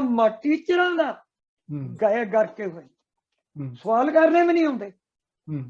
ਉਹ ਮੇਰੀ ਲੜਕੀ ਆ ਇੱਕ ਚੰਡੀਗੜ੍ਹ ਆ, ਹੁਣ ਉਹ ਵਿਦਿਆਰਥੀ ਬੇਅੰਤ ਕੌਰ, ਉਹਨੂੰ ਮੈਂ ਸਹਿਜੇ ਰਚੋ ਖਾਲਸਾ ਤੇ PhD ਕਰਾਈ। ਉਹਦੇ ਵਿੱਚ ਜਿਹੜਾ ਉਹਨਾਂ ਦਾ ਕੋਈ ਕੁਆਲੀਫਿਕੇਸ਼ਨ ਟੈਸਟ ਸੀ ਫਸਟ ਟਾਈਮ, ਉਹ ਬਡੂੰਗਰ ਸਾਹਿਬ ਨੇ ਰੱਖ ਲਈ ਵੀ ਮਹਿਬੂਬ ਤੇ ਕੰਮ ਕੀਤਾ ਐਡੀ ਵੱਡੀ ਕਿਤਾਬ ਤੇ। ਉਦੋਂ ਬਾਅਦ ਉਹ 2 ਮਹੀਨੇ ਉਹਨੇ ਪੜ੍ਹਾਇਆ, MA ਵਾਲਿਆਂ ਨੇ ਲੈ ਲਿਆ। ਹਾਲਾਂਕਿ ਪਹਿਲਾਂ ਪੜਾਉਂਦਾ ਜਦੋਂ ਬੰਦਾ, ਉਹ ਛੋਟੀਆਂ ਕਲਾਸਾਂ ਨੂੰ ਪੜਾਉਂਦਾ, ਉਹਨੂੰ MA ਵਾਲਿਆਂ ਨੇ ਡਿਮਾਂਡ ਕੀਤੀ, ਉਹਦੀ ਉਥੋਂ ਕੱਢਤੀ। ਉਹ ਹਨੇਰਾ ਫੈਲਾਇਆ ਹੋਇਆ। ਹੁਣ ਜੱਜਾਂ ਤੋਂ ਆਪਦੀ ਜਾਨ ਬਚਾਉਣ ਲੱਗੇ ਨੇ, ਕਦੇ ਕੁਛ ਬੋਲਦੇ ਨੇ, ਨਾ ਸ਼ਰਮ ਆਉਂਦੀ ਆ, ਨਾ ਅਦਾਲਤਾਂ ਨੂੰ ਸ਼ਰਮ ਆਉਂਦੀ ਆ ਵੀ ਤੁਸੀਂ ਆਦਮੀ ਦੇ ਨਿਆਂ ਤੋਂ ਭੱਜ ਕੇ ਕਿੱਥੇ ਜਾਓਗੇ? ਤੁਸੀਂ ਜ਼ਿੰਮੇਵਾਰੀ ਤੋਂ ਭੱਜ ਕੇ ਜਾਓਗੇ ਕਿੱਥੇ? ਇਹ ਤੁਹਾਨੂੰ ਜ਼ਿੰਮੇਵਾਰੀ ਤਾਂ ਨਿਭਾਉਣ ਦਾ ਹੀ ਬਹੁਤ ਵੱਡਾ ਨਜ਼ਾਰਾ। ਤੁਹਾਡੀ ਸੱਚ ਦੀ ਫੈਸਲੇ 'ਚ ਜਿੰਨਾ ਤੜਫਦਾ ਕੋਈ ਤੜਫ ਲੈ, ਰੱਬ ਰਾਜ਼ੀ ਆ। ਤੇ ਇਹ ਚੀਜ਼ਾਂ ਨੇ ਜਿਹੜੀਆਂ, ਮੈਂ ਉਹ ਆਰਟੀਕਲ ਆ ਮੇਰਾ ਉਹ 35 ਸਫ਼ੇ ਦਾ। ਪਹਿਲਾਂ ਮੈਂ 10 ਮਾਰਚ ਤੋਂ 26 ਮਾਰਚ 2016 ਦੇ ਵਿੱਚ 33 ਪਾਰਲੀਮੈਂਟਾਂ 'ਚ ਪਾਇਆ ਸੀ। ਉਦੋਂ ਬਾਅਦ ਉਹ ਅਕੈਡਮੀ ਐਜੂਕੇਸ਼ਨ ਵਿੱਚ ਆ, ਉਹਦਾ ਪ੍ਰਿੰਟ ਵੀ ਆ ਮੇਰੇ ਕੋਲੇ। ਉਦੋਂ 4,05,117 ਪ੍ਰੋਫੈਸਰ ਸੀ। 10 ਮਾਰਚ ਤੋਂ 26 ਮਾਰਚ ਦੇ ਨੇੜੇ 2016 'ਚ, ਇਸ ਵੇਲੇ 10 ਲੱਖ ਤੋਂ ਉੱਤੇ ਨੇ। ਉਹ ਪੇਪਰ ਮੇਰਾ 3 ਹਫ਼ਤਿਆਂ ਦਾ, ਉਹਦਾ ਜਿਹੜਾ ਇੰਚਾਰਜ ਆ ਉਹਨਾਂ ਦਾ ਨਾਂ ਹੈਗਾ, ਅਮਰੀਕਾ ਦੇ ਨੇ ਉਹ, ਪ੍ਰੋਫੈਸਰ ਵਿਲੀਅਮ ਚਿਟਿਕ। ਉਹ PhD ਕਰਕੇ ਆਏ ਨੇ ਈਰਾਨ ਤੋਂ, ਸੂਫੀਜ਼ਮ ਤੇ। ਉਹਨਾਂ ਦੀਆਂ ਬਹੁਤ ਜ਼ਿਆਦਾ 25-26 ਜਾਂ 30-35 ਕਿਤਾਬਾਂ ਨੇ। 3-4 ਲੱਖ ਵਿਦਿਆਰਥੀ ਉਹਨਾਂ ਨਾਲ ਜੁੜਿਆ ਹੋਇਆ ਦੁਨੀਆ ਦਾ। ਉਹਨਾਂ ਨੇ ਮੇਰਾ 3 ਹਫ਼ਤਿਆਂ ਦਾ ਟੌਪ ਪੇਪਰ ਕੱਢਿਆ।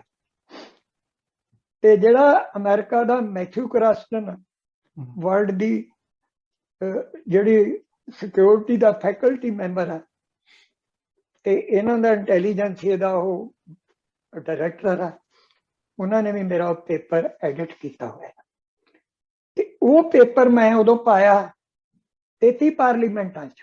ਦੁਨੀਆ ਨੂੰ ਪਤਾ ਲੱਗਿਆ ਕਿ ਧਰਮ ਕੀ ਹੈ, ਇਹਦਾ ਪੈਗੰਬਰ ਕੀ ਨੇ, ਇਹ ਗੁਰੂ ਗ੍ਰੰਥ ਸਾਹਿਬ ਕਿਵੇਂ ਆਇਆ, ਇਹਦਾ ਆਖਰੀ ਰੂਪ ਕਿਵੇਂ ਆਇਆ, ਗੁਰੂ ਕੀ ਹੈ, ਗੁਰੂ ਕਿਉਂ ਲੜਦਾ, ਉਹਦੇ ਲੜਨ ਦਾ ਕੀ ਮਨੋਰਥ, ਉਹਦਾ ਬਾਕੀ ਧਰਮਾਂ ਨੂੰ ਕੀ ਫਰਕ ਹੈ, ਹਿੰਦੂ ਧਰਮ ਕੀ ਆ, ਮੋਦੀ ਕੀ, ਉਹਦੇ ਬਾਰੇ ਲਿਖਿਆ ਹੋਇਆ। ਪ੍ਰਣਬ ਮੁਖਰਜੀ ਦਾ ਵੀ ਨਾਂ ਸੀ, ਪਰ ਉਹਨਾਂ ਨੇ ਫਿਰ ਉਹ ਪੜ੍ਹਿਆ ਆਰਟੀਕਲ। ਉਹਨਾਂ ਨੇ ਬਾਅਦ 'ਚ ਕਿਹਾ ਸੀ ਵੀ ਨਹੀਂ, ਉਹਨਾਂ ਨੂੰ ਉਦੋਂ ਹੀ ਪਤਾ ਲੱਗਿਆ, ਉਹ ਬਹੁਤ ਭਲੇ ਸੀਗੇ ਪ੍ਰੈਜ਼ੀਡੈਂਟ, ਬਈ ਨਹੀਂ ਕਰਨਾ ਚਾਹੀਦਾ ਸੀ। ਅਖਬਾਰ 'ਚ ਦਿੱਤਾ ਸੀ। ਪਹਿਲਾਂ ਉਹ ਕਹਿੰਦੇ ਸੀ ਠੀਕ ਆ, ਉਹ ਇਹ ਵੀ ਕਹਿੰਦੇ ਸੀ ਲਿਖਣ ਦਾ ਵੀ ਅਧਿਕਾਰ ਆ। ਸੋ ਮੈਂ ਕਿਸੇ ਦੇ ਖਿਲਾਫ ਨਹੀਂ ਲਿਖਿਆ, ਮੈਂ ਪੜ੍ਹਾਇਆ। ਕੋਈ ਬੱਚਾ ਕਿਸੇ ਧਰਮ ਦਾ, ਕੋਈ ਬੇਟੀ ਮੇਰੇ ਤੇ ਇਤਰਾਜ਼ ਨਹੀਂ ਕਰਦਾ, ਕੋਈ ਇੰਨਾ ਪਿਆਰ ਉਹਨਾਂ ਨੂੰ ਹੁਣ ਵੀ ਕਰਦਾ, ਨਾ ਮੇਰੇ ਮਨ 'ਚ ਕੋਈ ਫਰਕ ਹੈ। ਜੇ ਫਰਕ ਹੋਊਗਾ ਮੈਂ ਆਪ ਗਿਰ ਜੂੰਗਾ, ਰੱਬ ਦੇ ਘਰ ਦਾ ਕੀ ਵਿਗਾੜ ਦੂੰਗਾ। ਸੋ ਉਹ ਆਰਟੀਕਲ ਆ ਜਿਹੜਾ ਤੁਹਾਨੂੰ ਪੜ੍ਹਨਾ ਚਾਹੀਦਾ। ਮੈਂ ਤੁਹਾਨੂੰ ਉਹਦਾ ਹੈਡਿੰਗ ਦੱਸਤਾ, ਉੱਥੋਂ ਪੜ੍ਹ ਕੇ ਤੁਸੀਂ ਉਦੋਂ ਵੀ ਚੰਗਾ ਲਿਖੋ। ਤੁਸੀਂ ਜਿਹੜੇ ਜੱਜ ਨੇ, ਹੋ ਸਕਦਾ ਜੱਜ ਸੱਚੇ ਹੋਣ, ਸਰਕਾਰ ਧੱਕੇ ਨਾਲ ਹੀ ਉਹਨਾਂ ਤੋਂ ਕਰਾਉਂਦੀ ਹੋਊ, ਉਹਨਾਂ ਨੂੰ ਬਹਾਨਾ ਵੀ ਮਿਲ ਜਾਂਦਾ ਵੀ ਭਾਈ ਸਾਡੇ ਵੀ ਖਿਲਾਫ ਲਿਖ ਦੇਣਗੇ, ਉਹਨਾਂ ਨੂੰ ਸੱਚ ਬੋਲਣਾ ਸੌਖਾ ਹੋ ਜਾਂਦਾ। ਇਹਦੇ ਨਾਲ ਫਾਇਦਾ ਵੀ ਤਾਂ ਹੁੰਦਾ। ਤੁਸੀਂ ਇਹ ਲਿਖੋ। ਥੋੜੇ ਜਿਹੇ ਦਿਨ ਹੋਏ ਉਹਨਾਂ ਨੇ ਖਬਰ ਵੀ ਲਾਈ ਸੀ, ਜਿਹੜਾ ਰਵੀ ਸ਼ੰਕਰ ਪ੍ਰਸਾਦ ਜੀ ਨੇ, ਸੈਂਟਰ ਦੇ ਮਿਨਿਸਟਰ, ਤੇ ਨਾਲ ਹੀ ਉਹਨਾਂ ਦੇ ਮੇਰਾ ਖਿਆਲ ਬੁਗੜੇ ਸਾਹਿਬ ਨੇ ਜਿਹੜੇ ਹੁਣ ਨਵੇਂ ਬਣੇ ਨੇ ਚੀਫ ਜੱਜ, ਉਹ ਉਹਨਾਂ ਨੇ ਵੀ ਨਾਲ ਆਪਦੇ ਕੁਝ ਸ਼ਬਦ ਪਾਏ ਹੋਏ ਸੀ ਕਿ ਜਿਹੜੇ ਬੰਦੇ ਇਹ ਲਿਖਦੇ ਨੇ ਮੀਡੀਆ 'ਚ, ਉਹਨਾਂ ਨੂੰ ਮਹਿੰਗਾ ਪਊਗਾ। ਮਹਿੰਗਾ ਕਾਹਤੇ ਪਊਗਾ? ਸਰੀਰ ਤੇ ਮੁੱਲ ਪੈ ਸਕਦਾ, ਸੇਵਾ ਵੀ ਕਦੇ ਮਹਿੰਗੀ ਪੈਂਦੀ ਹੈ। ਜਿਹੜੇ ਹੱਕਦਾਰ ਬੰਦੇ ਨੇ ਉਹਨਾਂ ਦੇ ਹੱਕ 'ਚ ਲਿਖਣਾ ਮਹਿੰਗਾ ਕਿਵੇਂ ਪੈ ਜਾਊਗਾ? ਇਹ ਤੇ ਕਦੇ ਵੀ ਨਹੀਂ, ਇਹ ਤਾਂ ਕੋਰਟ ਵੀ ਨਹੀਂ ਕਹਿ ਸਕਦੀ। ਕੋਰਟ ਇਸ ਗੱਲ ਦੇ ਹੱਕ 'ਚ ਨਹੀਂ ਕਿ ਤੁਸੀਂ ਨਿਆਂ ਨੂੰ ਵਧੀਆ ਬਣਾਉਣ ਲਈ ਨਾ ਲਿਖੋ। ਜੇ ਤੁਹਾਨੂੰ ਮਹਿਸੂਸ ਹੁੰਦਾ ਤੁਸੀਂ ਉਹਨੂੰ ਸੁਧਾਰਨ ਬਾਰੇ ਨਾ ਲਿਖੋ। ਸੋ ਇਹ ਚੀਜ਼ਾਂ ਮੈਂ ਤੁਹਾਡੀ ਜ਼ਿੰਮੇਵਾਰੀ ਪਾਉਣਾ, ਮੈਂ ਲਿਖਿਆ, ਤੁਸੀਂ ਇਸ ਤੋਂ ਅੱਗੇ ਲਿਖੋ ਕਿ ਉਹ ਕਿਹੜੀ ਚੀਜ਼ ਹੈ ਹੈਰੀਟੇਜ ਦੀ ਜਿਹੜੀ ਇੰਨਾ ਜ਼ੁਲਮ ਕਰਾਉਂਦੀ ਹੈ। ਉਹਦੇ ਵਿੱਚ ਸ਼ੈਕਸਪੀਅਰ ਦਾ ਨਾਟਕ ਵੀ ਹੈ ਇੱਕ, ਬਹੁਤ ਕਮਾਲ ਲਿਖਿਆ ਉਹਨੇ, ਟਰਾਇਲਸ ਐਂਡ ਕ੍ਰੈਸਿਡਾ, ਸਭ ਤੋਂ ਫਲਸਫਕ ਨਾਟਕ ਉਹਦਾ ਹੈ, ਸਭ ਤੋਂ ਫਲਸਫਕ, ਕਿ ਬੁੱਤ ਪ੍ਰਸਤ ਕੌਮਾਂ, ਪੈਗੰਬਰਾਂ ਨੂੰ ਮੰਨਣ ਵਾਲੀਆਂ ਕੌਮਾਂ ਦੇ ਨੇਚਰ 'ਚ, ਕਲਚਰ 'ਚ, ਹਿਸਟਰੀ 'ਚ, ਵਰਤਾਓ 'ਚ ਕੀ ਫਰਕ ਹੁੰਦਾ, ਉਹਨੂੰ ਵੀ ਮੈਂ ਕੋਟ ਕੀਤਾ ਉੱਥੇ, ਉਹਦੇ ਹਵਾਲੇ ਦਿੱਤੇ ਨੇ, ਦੁਨੀਆ ਦੇ ਰਾਈਟਰਸ ਦੇ ਦਿੱਤੇ ਨੇ। ਤੇ ਉਹ ਮੈਂ ਜਦ ਕੋਈ ਘਾਟ ਹੋਊਗੀ ਮੈਂ ਮਾਫੀ ਮੰਗਦਾ, ਪਰ ਮੈਨੂੰ ਲਿਖਣ 'ਚ ਨਹੀਂ ਕੋਈ ਬੋਝ, ਮੈਨੂੰ ਤਾਂ ਆਰਾਮ ਆਇਆ ਪੜਾ, ਕਿਉਂਕਿ ਜਦੋਂ ਤੁਸੀਂ ਕੋਈ ਸੱਚੇ ਇਰਾਦੇ ਨਾਲ ਕੰਮ ਕਰਦੇ ਹੋ, ਰੱਬ ਦੇ ਘਰ ਤੁਹਾਨੂੰ ਲੱਗਦਾ ਵੀ ਮੇਰਾ ਕਿਸੇ ਲੈਵਲ ਤੇ ਮਨਜ਼ੂਰ ਆ, ਤੁਹਾਨੂੰ ਉਹਦੀ ਸ਼ਾਂਤੀ ਮਿਲਦੀ ਹੈ। ਸੋ ਹੁਣ ਤੁਸੀਂ ਕੋਈ ਗੱਲ ਆਪਦੇ ਵੱਲੋਂ ਕਹਿਣੀ ਹੈ ਕਹੋ, ਮੈਂ ਆਪਦੀ ਗੱਲ ਅੱਜ ਦੀ ਲਗਭਗ ਪੂਰੀ ਕਰ ਹੀ ਲਈ ਆ। ਹੁਣ ਮੈਂ ਥੋੜਾ ਜਿਹਾ ਚਾਹੁੰਦਾ ਵੀ ਤੁਹਾਡੀਆਂ ਆਪਣੀਆਂ ਗੱਲਾਂ ਤੋਂ ਬਾਅਦ ਅਸੀਂ ਫਿਰ ਸੰਗਤ ਤੋਂ ਮਾਫੀ ਮੰਗ ਲਈਏ। ਬਹੁਤ ਧੰਨਵਾਦ, ਤੁਸੀਂ ਕਾਫੀ ਸਾਰੀਆਂ ਜਿਹੜੀਆਂ ਗੱਲਾਂ ਜਿਹੜੀਆਂ ਨੇ ਕਲੀਅਰ ਕਰ ਦਿੱਤੀਆਂ ਨੇ। ਇਹ ਸਾਰਾ ਜਿਹੜਾ ਇਹ ਬਣਿਆ ਸੀਗਾ ਇੱਕ ਟਾਈਮ, ਮੈਨੂੰ ਲਾਮਾ ਇਕਬਾਲ ਸਾਹਿਬ ਉਹਨਾਂ ਦਾ ਸ਼ੇਰ ਯਾਦ ਆਉਂਦਾ ਜਿਹੜਾ ਸੀ, ਉਹ ਕਹਿੰਦੇ ਕਿ ਜਲਾਲੇ ਪਾਤਸ਼ਾਹੀ ਹੋ ਕਿ ਜਮਹੂਰੀ ਤਮਾਸ਼ਾ ਹੋ। देखो कितनी सोहनी चीज उन्होंने कही, कहते कि जलाले पातशाही हो कि जमहूरी तमाशा हो, जुदा हो दीन सियासत से, जुदा हो दीन धर्म सियासत से, तो रह जाती है चंगेजी। बिल्कुल ठीक है, हाँ जी। कि चाहे तुसी ਉਹ ਲੋਕ ਦੀ, ਅਗਲੇ ਲੋਕ ਦੀ ਗੱਲ ਕਰ ਲਓ, ਪਰ ਲੋਕ ਦੀ, ਚਾਹੇ ਤੁਸੀਂ ਕਰ ਲਓ ਆਪਣੀ ਜਮਹੂਰੀ ਤਮਾਸ਼ੇ ਦੀ, ਡੈਮੋਕ੍ਰੇਸੀ ਦੀ ਜਾਂ ਕਿਸੇ ਚੀਜ਼ ਦੀ, ਜੇਕਰ ਧਰਮ ਸਿਆਸਤ ਦੇ ਵਿੱਚ ਨਹੀਂ ਰੱਖਿਆ, ਧਰਮ ਤੋਂ ਮਤਲਬ ਇਹ ਨਹੀਂ ਕਿ ਇੱਕ ਧਰਮ ਕੋਈ ਖਾਸ, ਇੱਕ ਧਰਮ ਇੱਥੇ ਆ ਜਾਂਦੀ ਓਨੈਸਟੀ, ਸੱਚਾਈ ਜਿਹੜੀ, ਹਾਂਜੀ, ਜੇ ਉਹ ਉਹਦੇ ਚ ਨਹੀਂ ਰਹਿ ਜਾਂਦੀ ਤੇ ਪਿੱਛੇ ਚੰਗੇਜ਼ੀ ਬਚਦੀ ਹੈ ਜਿਹੜੀ ਪਿੱਛੇ, ਉਹ ਚੀਜ਼ ਰਹਿ ਜਾਂਦੀ। ਕਿੰਨੀ ਵੱਡੀ ਗੱਲ ਜਿਹੜੀ ਉਹਨਾਂ ਨੇ ਕਹੀ। ਕਈ ਵਾਰ ਮੈਂ ਬਾਬਾ ਜੀ ਥੋੜਾ ਜਿਹਾ ਇੱਕ ਹੋਰ ਜਿਹੜੀ ਹੁਣੇ ਜੇ ਪਿੱਛੇ ਜੇ ਗੱਲ ਹੋਈ ਸੀ ਆਪਣੇ ਮੇਰੇ ਫਰੈਂਡ ਸਰਕਲ ਦੇ ਵਿੱਚੋਂ ਹੀ ਆਈ ਸੀ ਇੱਥੋਂ ਹੀ, ਉਹ ਕਹਿੰਦੇ ਕਿ ਕਈ ਵਾਰ ਕੀ ਹੁੰਦਾ ਕਿ ਜਿਹੜੀ ਗੱਲ ਲਿਟਰੇਚਰ ਦੀ ਹੁੰਦੀ ਹੈ, ਉਹ ਅਕਸਰ ਕਈ ਵਾਰ ਹੁੰਦਾ ਕਿ ਉਹ ਨਾ ਆਪਣੇ ਰੋਜ਼ਾਨਾ ਜਿਹੜੇ ਜ਼ਿੰਦਗੀ ਆ, ਰੋਜ਼ਾਨਾ ਜਿਹੜਾ ਸਮਾਂ ਆਪਾਂ ਲਾਈਫ ਕੱਢਦੇ ਹਾਂ ਆਪਦੀ, ਉਹਦੇ ਵਿੱਚ ਉਹ ਪੂਰੀ ਨਹੀਂ ਉਤਰਦੀ। ਉਹ ਮੈਂ ਉਹਨਾਂ ਨੂੰ ਕਿਹਾ ਕਿ ਮੈਂ ਕਿਹਾ ਦੇਖੋ, ਅਖਰੋਟ ਚੂਸਣ ਲੱਗ ਜਾਓਗੇ ਨਾ ਤਾਂ ਅਖਰੋਟ ਦਾ ਕੋਈ ਤੁਹਾਨੂੰ ਫਾਇਦਾ ਬੜਾ ਹੋਣਾ ਨਹੀਂ। ਤਾਂ ਅਖਰੋਟ ਦਾ ਸਵਾਦ ਲੈਣ ਲਈ, ਉਹਦਾ ਫਾਇਦਾ ਲੈਣ ਲਈ, ਮੈਂ ਕਿਹਾ ਤੁਹਾਨੂੰ ਉਹ ਤੋੜਨਾ ਪੈਣਾ ਪਹਿਲਾਂ। ਤਾਂ ਕਈ ਵਾਰ ਜਿੱਦਾਂ ਆਪਾਂ ਬੁੱਕ ਦੀ ਗੱਲ ਕਰਦੇ ਆ, ਸਹਿਜ ਰਚੋ ਖਾਲਸਾ ਦੇ ਵਿੱਚ, ਉਹ ਕਈ ਵਾਰ ਇੱਕ ਲਾਈਨ 3 ਵਾਰ 5 ਵਾਰ ਪੜ੍ਹਨਾ ਪੈਂਦਾ ਕਿ ਪ੍ਰੋਪਰ ਇਹਦਾ ਮੀਨਿੰਗ ਕੀ ਹੈ। ਤੇ ਜਦੋਂ ਗਿਰੀ ਨਿਕਲਦੀ ਹੈ, ਜਦੋਂ ਸਮਝ ਦੇ ਵਿੱਚ ਆਉਂਦਾ, ਤੇ ਫਿਰ ਉਹਦਾ ਜਿਹੜਾ ਫਾਇਦਾ ਸਾਹਮਣੇ ਆਉਂਦਾ। ਅਦਰਵਾਈਜ਼ ਜਿਹੜੇ ਮੇਰੇ ਵਾਈਫ ਨੇ ਤੇ ਉਹ ਐਮ ਫਾਰਮੇਸੀ ਨੇ ਉਹ ਜੀ, ਤੋ ਕਈ ਵਾਰ ਉਹ ਵੀ ਮੈਨੂੰ ਕਹਿ ਦਿੰਦੇ ਹੁੰਦੇ ਨੇ ਕਿ ਏਦਾਂ ਕਰਕੇ ਤੁਹਾਡੀ ਆਪਣੀ ਕਾਰ ਦੇ ਵਿੱਚ ਜਾਂ ਤਾਂ ਤੁਸੀਂ ਇਹ ਲਾਏ ਹੁੰਦੇ ਨੇ, ਆਪਣੇ ਸ਼ਬਦ ਕੀਰਤਨ ਲੱਗਾ ਹੁੰਦਾ, ਜਾਂ ਤੁਸੀਂ ਕਵਾਲੀਆਂ ਲਾਈਆਂ ਹੁੰਦੀਆਂ ਨੇ। ਉਹਨੂੰ ਪਤਾ ਨਹੀਂ ਕਿ ਜਿਵੇਂ ਬਾਬਾ ਬੁੱਲੇ ਸ਼ਾਹ ਉਹਨਾਂ ਦਾ ਕਿ ਘੜਿਆਲ ਦੇ ਨਿਕਾਲ ਨਹੀਂ, ਘੜਿਆਲ ਕਿਹੜੇ ਘੜਿਆਲ ਨੇ, ਤੁਸੀਂ ਕਹਿ ਲਓ ਬਾਬਾ ਨਾਨਕ ਜੀ ਉਹਨਾਂ ਦਾ, ਜਿਵੇਂ ਅਸੀਂ ਕਲਾ ਨਾ ਖੇਡੀਏ ਜੇ ਦਰਗੇ ਗਿਆ, ਦਰਗਾਹ ਕਿਹੜੀ ਹੈ ਜੀ, ਜਾਂ ਗੁਰੂ ਅਰਜਨ ਦੇਵ ਸਿੰਘ ਜੀ ਉਹਨਾਂ ਦਾ ਹੋ ਗਿਆ ਜੈ ਪ੍ਰਸ਼ਾਦ 36 ਅੰਮ੍ਰਿਤ ਖਾਏ, ਤੇ ਠਾਕੁਰ ਉਹ 36 ਅੰਮ੍ਰਿਤ ਕਿਹੜੇ ਨੇ? 36 ਕਾ ਤੋਂ ਨੇ, 35 ਕਾ ਤੋਂ ਨਹੀਂ ਗਏ, 37 ਕਾ ਤੋਂ ਨਹੀਂ ਕਿਹਾ ਹੈ। ਉਹ ਜਦੋਂ ਹੁਣ ਗੱਲ ਤਾਂ ਇਹ ਹੈ ਕਿ ਜਦੋਂ ਆਪਾਂ ਉਸ ਚੀਜ਼ ਜੇ ਬਦਾਮ ਨੂੰ ਖਾਣਾ ਹੈ, ਜਾਂ ਕੋਈ ਵੀ ਜਿੰਨੇ ਵੀ ਤੁਸੀਂ ਦੇਖੋ ਮਹਿੰਗੇ ਜਿਹੜੇ ਨਟਸ ਨੇ, ਉਹ ਸਾਰੇ ਉਹਨੂੰ ਇੱਕ ਤਰ੍ਹਾਂ ਨਾਲ ਇੱਕ ਸ਼ੈਲ ਦੇ ਵਿੱਚ ਰੱਖਿਆ ਗਿਆ। ਉਹ ਜਦੋਂ ਸ਼ੈਲ ਭੰਨਿਆ ਜਾਂਦਾ ਹੈ, ਫਿਰ ਉਹ ਗਿਰੀ ਜਿਹੜੀ ਹੈ ਨਿਕਲਦੀ ਹੈ, ਫਿਰ ਉਹਨੂੰ ਆਪਾਂ ਖਾਂਦੇ ਹਾਂ, ਫਿਰ ਉਹਦਾ ਅਸਲ ਦੇ ਵਿੱਚ ਉਹ ਹੁੰਦਾ। ਜੇ ਬਦਾਮ ਨੂੰ ਆਪਾਂ ਚੂਸੀ ਜਾਵਾਂਗੇ ਬਿਨਾਂ ਛਿਲਕ ਲਾਏ, ਜਾਂ ਅਖਰੋਟ ਚੂਸੀ ਜਾਵਾਂ, ਜਿੰਨੀ ਦੇਰ ਮਰਜ਼ੀ ਚੂਸੀ ਜਾਓ, ਉਹਦੇ ਜ਼ਿੰਦਗੀ ਦੇ ਵਿੱਚ ਉਹਦੀ ਐਪਲੀਕੇਸ਼ਨ ਨਹੀਂ ਆਣੀਗੀ। ਇੱਕ ਹੋਰ ਮੈਂ ਜਿਹੜੀ ਗੱਲ ਜਿਹੜੀ ਮੇਰੇ ਜ਼ਿੰਦਗੀ ਦੇ ਨਾਲ ਹੀ ਜਿਹੜੀ ਐਕਸਪੀਰੀਅੰਸ ਦੇ ਵਿੱਚ ਜਿਹੜੀ ਆਈ ਹੈ, ਜਿੱਦਾਂ ਹੁਣ ਆਪਾਂ ਤੁਸੀਂ ਗੱਲ ਕੀਤੀ ਸੀ ਕਾਨੂੰਨ ਮੰਤਰੀ ਉਹਨਾਂ ਦੇ ਰਵੀ ਸ਼ੰਕਰ ਹੁਣੇ ਜਿਹੜੇ ਨੇ, ਰਵੀ ਸ਼ੰਕਰ ਪ੍ਰਸਾਦ, ਉਹਨਾਂ ਨੇ ਪਿੱਛੇ ਜਿਹਾ ਆਰਟੀਕਲ ਇੱਕ ਲਗਾਇਆ ਸੀ, ਜਿਹਦੇ ਚ ਸ਼ਾਇਦ ਸਪੋਕਸਮੈਨ ਦੇ ਵਿੱਚ ਲਗਾਇਆ ਸੀ, ਜਿਸ ਚ ਕਹਿੰਦੇ ਸੀ ਕਿ ਜੱਜਾਂ ਨੂੰ, ਚਲੋ ਸਾਰੇ ਜੱਜ ਤਾਂ ਆਪਾਂ ਕੋਈ ਵੀ ਨਹੀਂ ਕਹਿੰਦਾ ਕਿ ਸਾਰੇ ਜਾਣੀ, ਇਹ ਤਾਂ ਬੜੀ ਇੱਕ ਜਨਰਲਾਈਜ਼ ਕਰਨ ਵਾਲੀ ਗੱਲ ਹੋ ਗਈ। ਹਾਂਜੀ ਇਹਨਾਂ ਨੂੰ ਤੁਸੀਂ ਚੰਗਾ ਕਹੋ, ਇਹਨਾਂ ਨੂੰ ਮਾੜਾ ਨਾ ਕਹੋ। ਕੋਈ ਬੰਦਾ ਇਹਨਾਂ ਨੂੰ ਹੁਣ ਕਈ ਵਾਰ ਹੁਣ ਚੰਗਾ ਤਾਂ ਉਹਨੂੰ ਹੀ ਕਿਹਾ ਜਾਂਦਾ ਜੀ ਜਿਹੜਾ ਚੰਗਾ ਹੋਵੇ। ਠੀਕ ਹੈ। ਹੁਣ ਚੰਗਾ ਨਹੀਂ ਤਾਂ ਤੁਸੀਂ ਦੇਖੋ ਕਿੰਨੇ ਹੋਏ। ਰਾਜਾ ਜਨਮੇਜੇ ਦੀ ਗੱਲ ਕਰ ਲਈਏ ਜੇਕਰ ਆਪਾਂ ਦੇਖੇ ਜਾਈਏ, ਜਾਂ ਰਾਜੇ ਆਸੇ ਦੀ ਗੱਲ ਕਰ ਲਈਏ, ਉਹਦੀ ਵੀ ਵਾਰ ਆਉਂਦੀ ਹਾਂਜੀ ਟੁੰਡਾਂ ਨਾਲੇ, ਉਹ ਫਿਰ ਵੀ ਉਹਦੀ ਗੱਲ ਹੁੰਦੀ ਆ, ਹੈ ਜੀ, ਉਹਦੀ ਗੱਲ ਹੁੰਦੀ ਆ, ਉਹਦੀ ਪ੍ਰਸ਼ੰਸਾ ਹੁੰਦੀ ਆ। ਕੋਈ ਗੱਲ ਹੈ ਤਾਂ ਗੱਲ ਹੁੰਦੀ ਹੈ ਨਾ ਜੀ। ਇਹ ਮੇਰੀ ਗੱਲ ਸੁਣੋ, ਇਹ ਤੇ ਟਾਕ ਆਫ ਦੀ ਪੀਪਲ ਆ। ਹਾਂਜੀ, ਕਿ ਫਲਾਣਾ ਜੱਜ ਬੜਾ ਇਮਾਨਦਾਰ ਹੈ। ਹਾਂਜੀ ਹਾਂਜੀ, ਇਹ ਲਫ਼ਜ਼ ਹੀ ਕਿਉਂ ਬਣਿਆ? ਸਾਰੇ ਇਮਾਨਦਾਰ ਚਾਹੀਦੇ ਨੇ। ਬਿਲਕੁਲ ਇਹੀ ਗਿਰਾਵਟ ਵਿੱਚ ਇਹ ਟਾਕ ਆਫ ਦੀ ਜਿਹੜੀ ਪੀਪਲ ਹੈ, ਇਹੀ ਗਿਰਾਵਟ ਜ਼ਾਹਿਰ ਕਰਦੀ ਹੈ। ਇਹਦਾ ਮਤਲਬ ਆ ਟਾਵੇਂ ਹੀ ਨੇ ਇਮਾਨਦਾਰ। ਇਹ ਤੇ ਸਾਫ਼ ਹੀ ਹੋ ਗਿਆ। ਆ ਨਰਕ ਆ ਜਿਹੜਾ, ਇਹ ਕੋਰਟ ਰਾਹੀਂ ਵਰਤਾਇਆ, ਬਿਲਕੁਲ ਇਹ ਕੋਰਟਾਂ ਦੀ ਦੇਣ। ਜੇ ਕੋਰਟ ਪਾਪ ਨੂੰ ਉੱਥੇ ਹੀ ਦੱਬ ਦਵੇ, ਉਹਦੇ ਕੋਈ ਨਹੀਂ ਪਾਵਰ ਹੈ, ਕਿੱਥੋਂ ਪਾਪ ਅੱਗੇ ਵੱਧ ਜਾਊਗਾ? ਬਿਲਕੁਲ ਸਹੀ ਗੱਲ। ਜੇ ਉਹਨਾਂ ਨੂੰ ਹਲਾਸ਼ੇਰੀ ਦੇਣੀ ਹੈ, ਹੌਲੀ ਹੌਲੀ ਸਾਰਿਆਂ ਦੇ ਗੱਲ ਨੂੰ ਹੱਥ ਪੈ ਜਾਣਾ ਤੁਹਾਡੇ ਸਾਹਮਣੇ ਹੀ ਹੈ। ਬਿਲਕੁਲ ਬਿਲਕੁਲ। ਹਾਂ, ਇਸ ਕਰਕੇ ਇਹ ਜਿਹੜੀਆਂ ਗੱਲਾਂ ਨੇ, ਇਹ ਜੱਜਾਂ ਨੂੰ ਇਸ ਗੱਲ ਤੇ ਅਣਖ ਜਾਗਣੀ ਚਾਹੀਦੀ ਹੈ ਕਿ ਸਾਡੇ ਚੋਂ ਟਾਮਿਆਂ ਨੂੰ ਕਿਉਂ ਕਿਹਾ ਜਾਂਦਾ? ਬਿਲਕੁਲ ਬਿਲਕੁਲ ਬਿਲਕੁਲ, ਵੀ ਆਹ ਇਮਾਨਦਾਰ ਹੈ। ਹਾਂਜੀ ਹਾਂਜੀ, ਉਹੀ ਗੱਲ। ਅਸੀਂ ਤੇ ਉਹਨਾਂ ਦੀ ਇੱਜ਼ਤ ਹੀ ਕਰਦੇ ਹਾਂ। ਅਸੀਂ ਤੇ ਸਾਰਿਆਂ ਬਾਰੇ ਤਾਂ ਮੈਂ ਲਿਖਿਆ ਹੀ ਨਹੀਂ। ਹਾਂਜੀ ਹਾਂਜੀ ਹਾਂਜੀ ਹਾਂਜੀ ਹਾਂਜੀ। ਤੇ ਉਹੀ ਗੱਲ ਕਰਦੇ ਪਏ ਸੀ ਆਪਾਂ ਕਿ ਜਿਵੇਂ ਟੁੰਡੇ ਰਾਜੇ ਆਸੇ ਦੀ ਉਹਦੀ ਵਾਰ ਲਿਖੀ ਜਾਂਦੀ ਪਈ ਹੈ। ਇੱਕ ਪਾਸੇ ਉਹ ਹੈ ਵੀ ਟੁੰਡਾ, ਤੇ ਕਹਿੰਦੇ ਵੀ ਸਾਡੇ ਜਿਹੜੇ ਜੱਜਾਂ ਨੂੰ ਮਾੜਾ ਕਹਿੰਦੇ ਆ, ਤੇ ਤੁਸੀਂ ਇਹਨਾਂ ਦੀਆਂ ਵੀ ਵਾਰਾਂ ਗਾਓ। ਇਹਨਾਂ ਦੀ ਵਾਰਾਂ ਕਿਉਂ ਗਾਈਆਂ ਜਾਣ? ਉਹ ਤਾਂ ਗਾਈ ਜਾਣਗੇ ਜੇਕਰ ਕੋਈ ਗੱਲ ਹੋਊਗੀ ਤਾਂ ਪਿੱਛੇ। ਬਿਲਕੁਲ, ਉਹ ਲੋਕ ਤੋਂ ਨਾ ਸੀਗੀਆਂ। ਹਾਂਜੀ ਹਾਂਜੀ ਹਾਂਜੀ, ਪ੍ਰਿਮਿਟਿਵ ਮੈਨ ਦੀਆਂ। ਹਾਂਜੀ, ਉਹ ਲੋਕ ਤੋਂ ਨਾ ਬਹੁਤ ਕਲੈਕਟਿਵ ਸਾਈਕ ਚੋਂ ਆਈਆਂ ਹੋਈਆਂ ਨੇ, ਪ੍ਰਾਈਮੋਰਡੀਅਲ ਪੀਰੀਅਡ ਦੀਆਂ ਨੇ। ਇਹਨਾਂ ਨੂੰ ਆਪਾਂ ਓਲਡ ਸਟੋਰੀਜ਼ ਨਹੀਂ ਕਹਿੰਦੇ। ਹਾਂਜੀ, ਇਹ ਬਹੁਤ ਵੱਡੇ ਅਰਥਾਂ ਨਾਲ ਜੁੜੀਆਂ ਹੁੰਦੀਆਂ ਨੇ। ਗੁਰੂ ਨਾਨਕ ਸਾਹਿਬ ਨੇ ਇਹਨਾਂ ਨੂੰ ਰੈਵੀਲੇਸ਼ਨ ਚ, ਬਾਣੀ ਚ ਲਿਆ।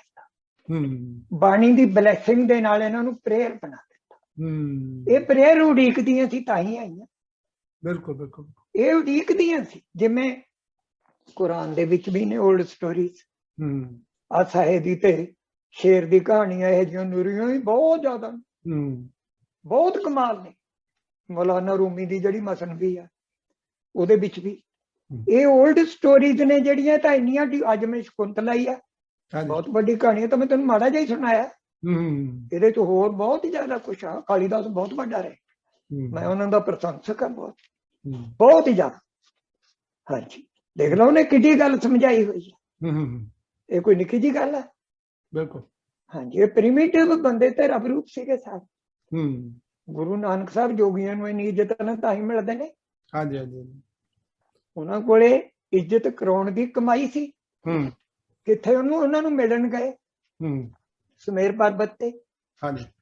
ਬਾਬਾ ਜੀ, ਮੇਰਾ ਇੱਕ ਸਵਾਲ ਹੈ, ਇਹ ਆਖਰੀ ਆਪਾਂ ਪਹਿਲਾਂ ਸਵਾਲ ਹੀ ਰੱਖ ਕੇ ਚੱਲਦੇ ਹਾਂ। ਮੈਂ ਪਹਿਲਾਂ ਵੀ ਤੁਹਾਡੇ ਤੋਂ ਪੁੱਛਣਾ ਸੀ, ਅੱਜ ਚਲੋ ਆਪਾਂ ਪ੍ਰੋਗਰਾਮ ਚੱਲਦੇ, ਕੋਈ ਉਦਾਂ ਦਾ ਇੱਕ ਆ ਗਿਆ, ਇੱਕ ਕੰਟੈਕਸਟ ਹੀ ਉਦਾਂ ਦਾ ਆ ਗਿਆ ਹੈ। ਜਿੱਦਾਂ ਕਿ ਜਿਹੜੇ ਇਹ ਰਾਈਟਰ ਹੁੰਦੇ, ਸਪੈਸ਼ਲੀ ਆਪਾਂ ਜੀਨੀਅਸ ਰਾਈਟਰਸ ਦੀ ਗੱਲ ਕਰਦੇ ਹਾਂ। ਇਹ ਨਹੀਂ ਵੀ ਜਿਹੜੇ ਨੀਮ ਨੇ ਜਾਂ ਜਿਹੜੇ ਕਾਪੀਆਂ ਕਰੀ ਜਾਂਦੇ ਨੇ ਇੱਧਰੋਂ ਉੱਧਰੋਂ, ਉਹਨਾਂ ਦੀ ਗੱਲ ਨਹੀਂ ਕਰਦੇ। ਕਿ ਮੈਨੂੰ ਯਾਦ ਆ ਰਿਹਾ ਹੈ ਇੱਕ ਐਗਜ਼ਾਮਪਲ ਡੈਂਟੇ ਦੀ ਡਿਵਾਈਨ ਕਾਮੇਡੀ ਦੇ ਵਿੱਚੋਂ।